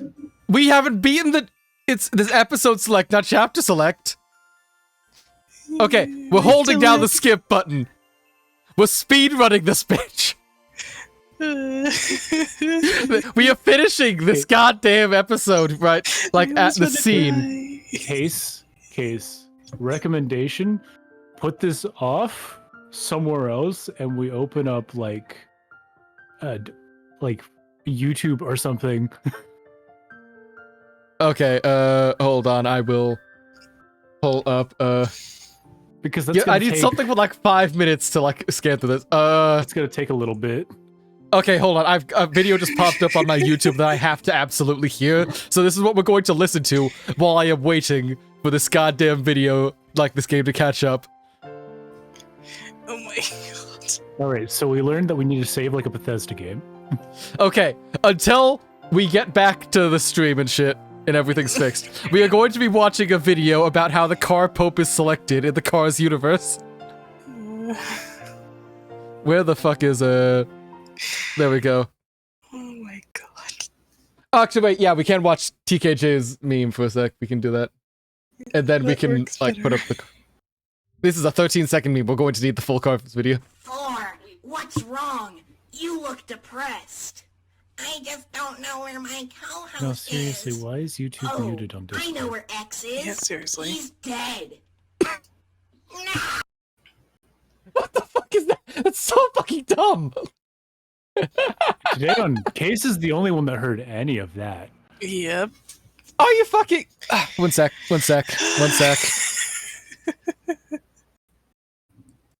I hate everything. Is it hardware acceleration? Do I- That's exactly what I thought it was going to be. Does that have to be off for audio? It probably has to be off for audio. Fuck. Okay. I'm going to reload. Okay, hold on. Is the Pope-mobile Catholic? A simple common phrase uttered by many in the car Can you hear universe, this? through which implies Absolutely a very not. God damn it!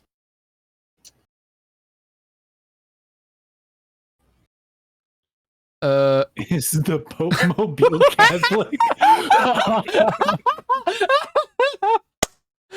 You see why I want to Wait, listen to this video while I'm trying to skip through all of this shit? Wait, give me a second. Is the Pope mobile Catholic? Oh no, he called it the Catholic Church. The Catholic Church. Why? Is the Pope Why can't you listen to this shit? Hold up.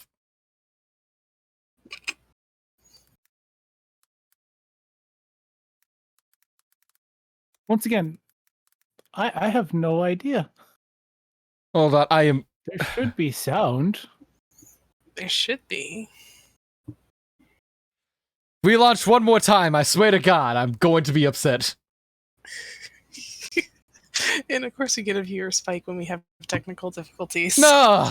No, I swear to the God. Pope-mobile I just Catholic? want to understand while I'm skipping through like 4 hours of visual novel to know if the Pope Mobile is Catholic. I mean, if anyone's going to clip anything, probably this moment right here. Us trying to figure out why Discord doesn't allow sound. A simple common phrase Can you hear it? uttered by many in the No. car's universe. Nope. Not in the slightest. Discord no audio.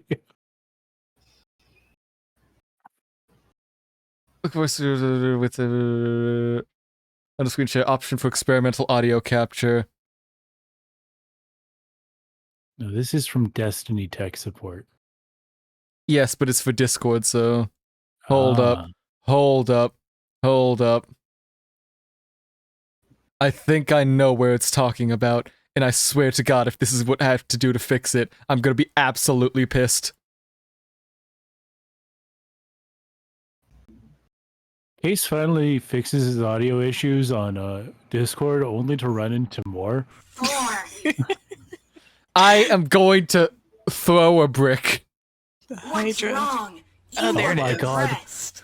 Okay, so the setting I used to fix my audio problems refuses to let Opera connect to the goddamn audio. Ah!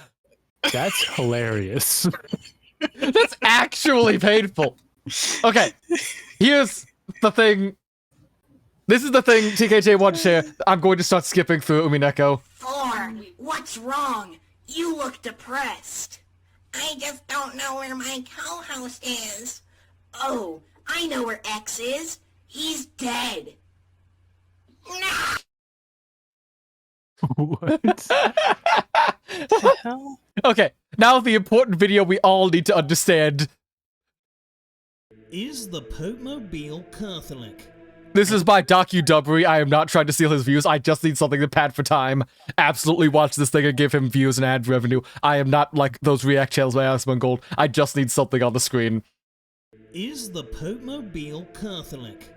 A simple common phrase uttered by many in the Cars universe, through which implies a very deep and complex religious organization within Cars lore. Come on, Kinzos! Throughout the Just cinematic hurry up your rant masterpiece faster. That is Cars 2, we see many glimpses into this mysterious Catholic religion, including a small amount of screen time. Wait! Hold up! Wait! Stop! Fuck! Wait! Stop! Hold up! What? Why is the Pope Mobile in that car? Huh? You don't understand! The reason the Pope goes around in that thing is because someone tried to assassinate the Pope Yeah. while he was driving around in his car. So the Catholic Pope was almost assassinated. My question is, why is the Exorcist there? This was a mistake. Of His Holiness Pinion the Fourth. His The Holiness! car Pope is perhaps one of the most important hate individual this. automobiles in the With a Cars passion. universe, who wields tremendous influence What? and religious authority over the nearly 2.4 billion Catholics.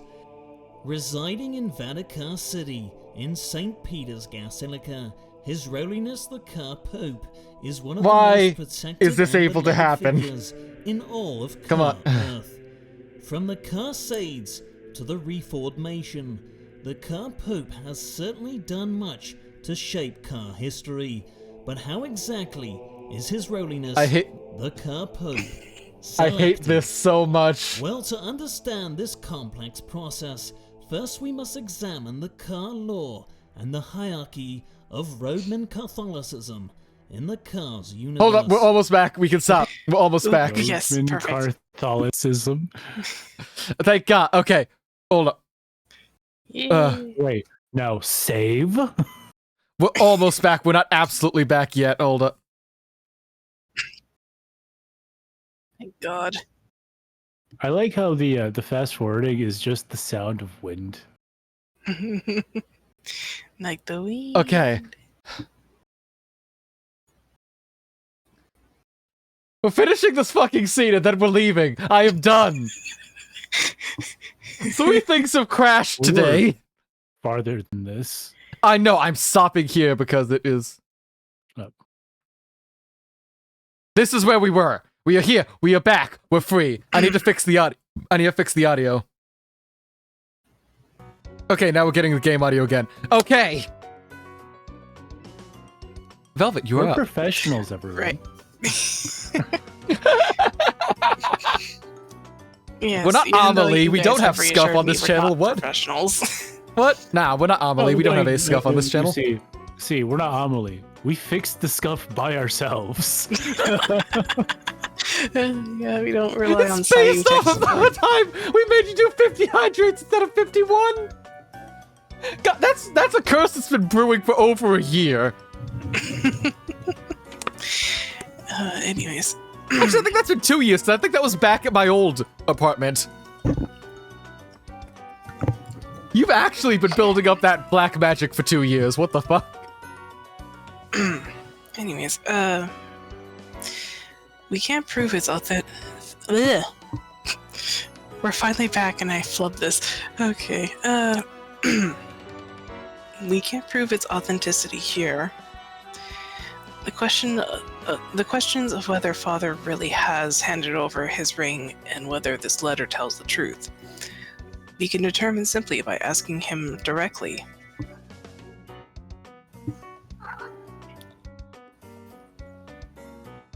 But that's right, it's just as Kiryu-san says. Well, now I wonder, will Kenzo-san answer you? After all, that person's thoughts are sometimes impossible to predict using common sense. This is actually where we stopped, but yeah. Shut up. In any event, this does not leave the realm of nonsense. In the first place, the fiction of the gold itself is a deception by Father. If you want to talk about non-existent gold, leave me out of it. I think we were actually farther than this. But you heard what the witch was saying, right? About how the headship and all of the assets would be handed over to the one who finds the gold.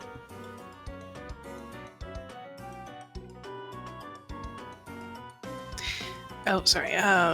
So could this mean that Beatrice-sama is Father's legal advisor, or maybe in charge of his funds? We can't possibly trust the kind of strange person who would entrust such a suspicious paper to a child. Aniki, it's time for you to open up. Is it possible that someone you don't know is actually handling Dad's assets?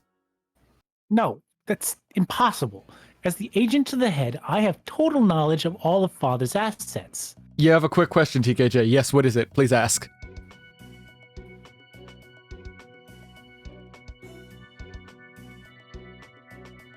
While we're waiting, Soundwave. How much debt was your friend in its... Oh god, I'd have to look up that doc I've got somewhere. There shouldn't be anyone who can manipulate them without me knowing it. Yeah, I don't know where that doc is, so I'd have to spend a minute searching up, but I also want to end this, because I think we're near the end for this scene. I will check as soon as we're done with it.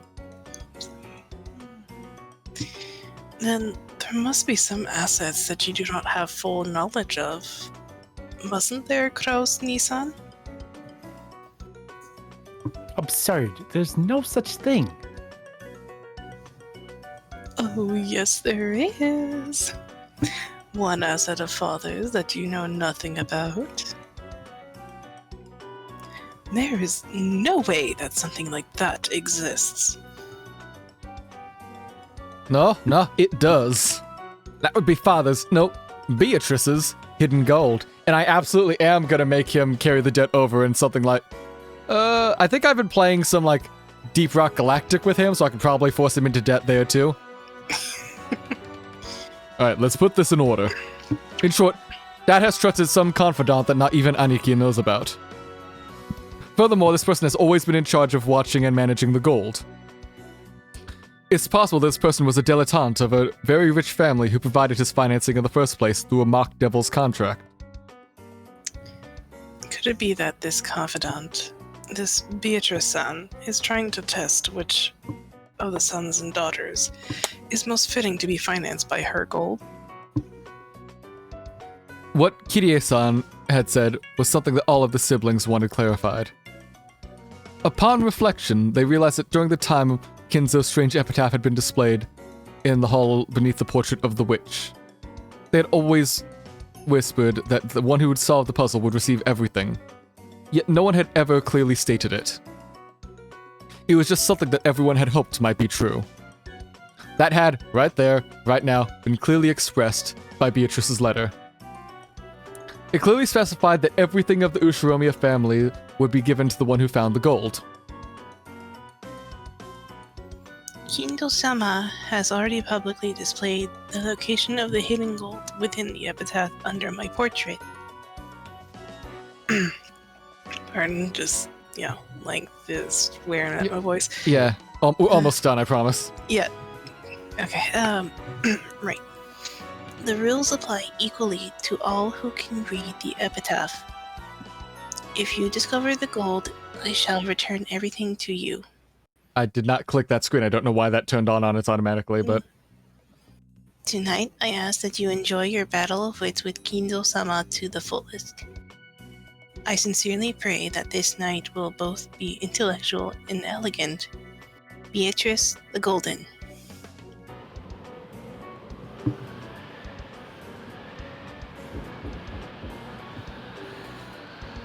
Father, I know you can hear me. Please respond. The door to Kinzo's study was being violently beaten against over and over like it was a percussion instrument. The screams coming from the other side were Klaus's, Rudolf's, and sometimes Ava's voices. It was the siblings who were trying to intrude upon Kinzo's study to question him about the truth behind that mysterious letter. Kinzo was eating. An elegant tablecloth was set over the desk, and a fabulous dinner had colored the table down in the dining hall was once again laid out. Kinzo continued his meal in silence. Shannon, taking away an empty plate, looked uncomfortably between the door being beaten on and Kinzo's face. Everyone is calling for you, but what would you like me to do? The wind is getting exceptionally loud. I need to turn that down. Right. Sorry. Leave it. God values silence, and so do I during dinner. Should I silence them?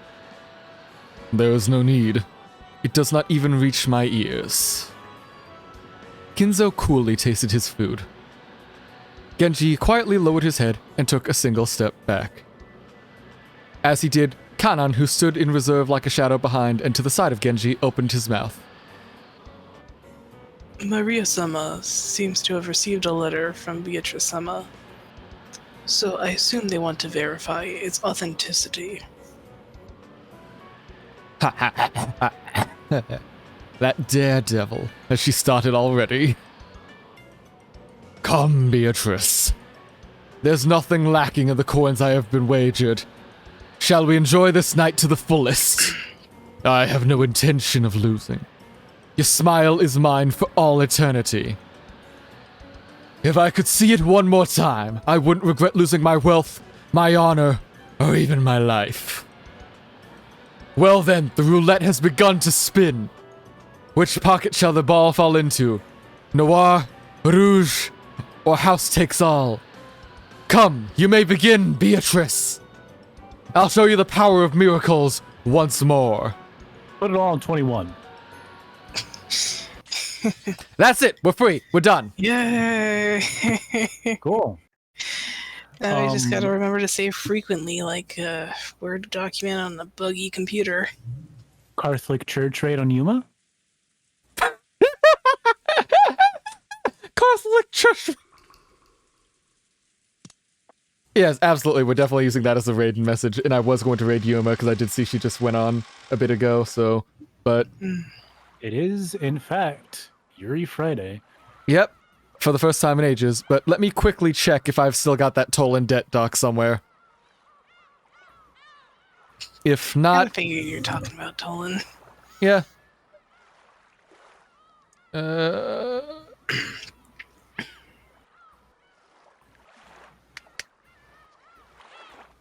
I am not seeing it, and it's not popping up when I am typing it into my search for... No! Yeah. I'll probably just make up a number and say that was Tolan's debt the entire time, and he can't exactly argue because the stream VODs are gone. So he will have to, like, it is a text file just somewhere, but I can't find it, so... Alright, let us set up a raid into Yuma's, and then I will see you all Sunday, because tomorrow I'm going to be at a concert. Sunday, we will continue this, and hopefully see someone die. Although, if you want to watch something cool tomorrow, AKL, who was in the stream earlier, is doing Coffee Talk at around the same time we started this stream. Yes, today. AKL Trifecta is doing a live dub of his own for Coffee Talk. I think he is at episode 2 or 3. It is going really well. He has a really talented voice cast. How do I shout out? Was it? Yeah. Very talented voice cast, significantly more professional than us. Yeah. Yes, absolutely. You should see what he is doing. That it is a fantastic work. Definitely stop by if you want to see something tomorrow. Until then, let's go raid Yuma. Let's set up that. Raid starting. Countdown. Where is the... Is it, Catholic Church raid. Catholic. Ka-ching. I'm not going to say ka-ching. Good show. Okay. Door, Ime. Nah. But that's all for today. Thank you all for stopping by. I will see you Sunday. Roughly the same time. Have a nice day. Have a nice one. Bye. Laters.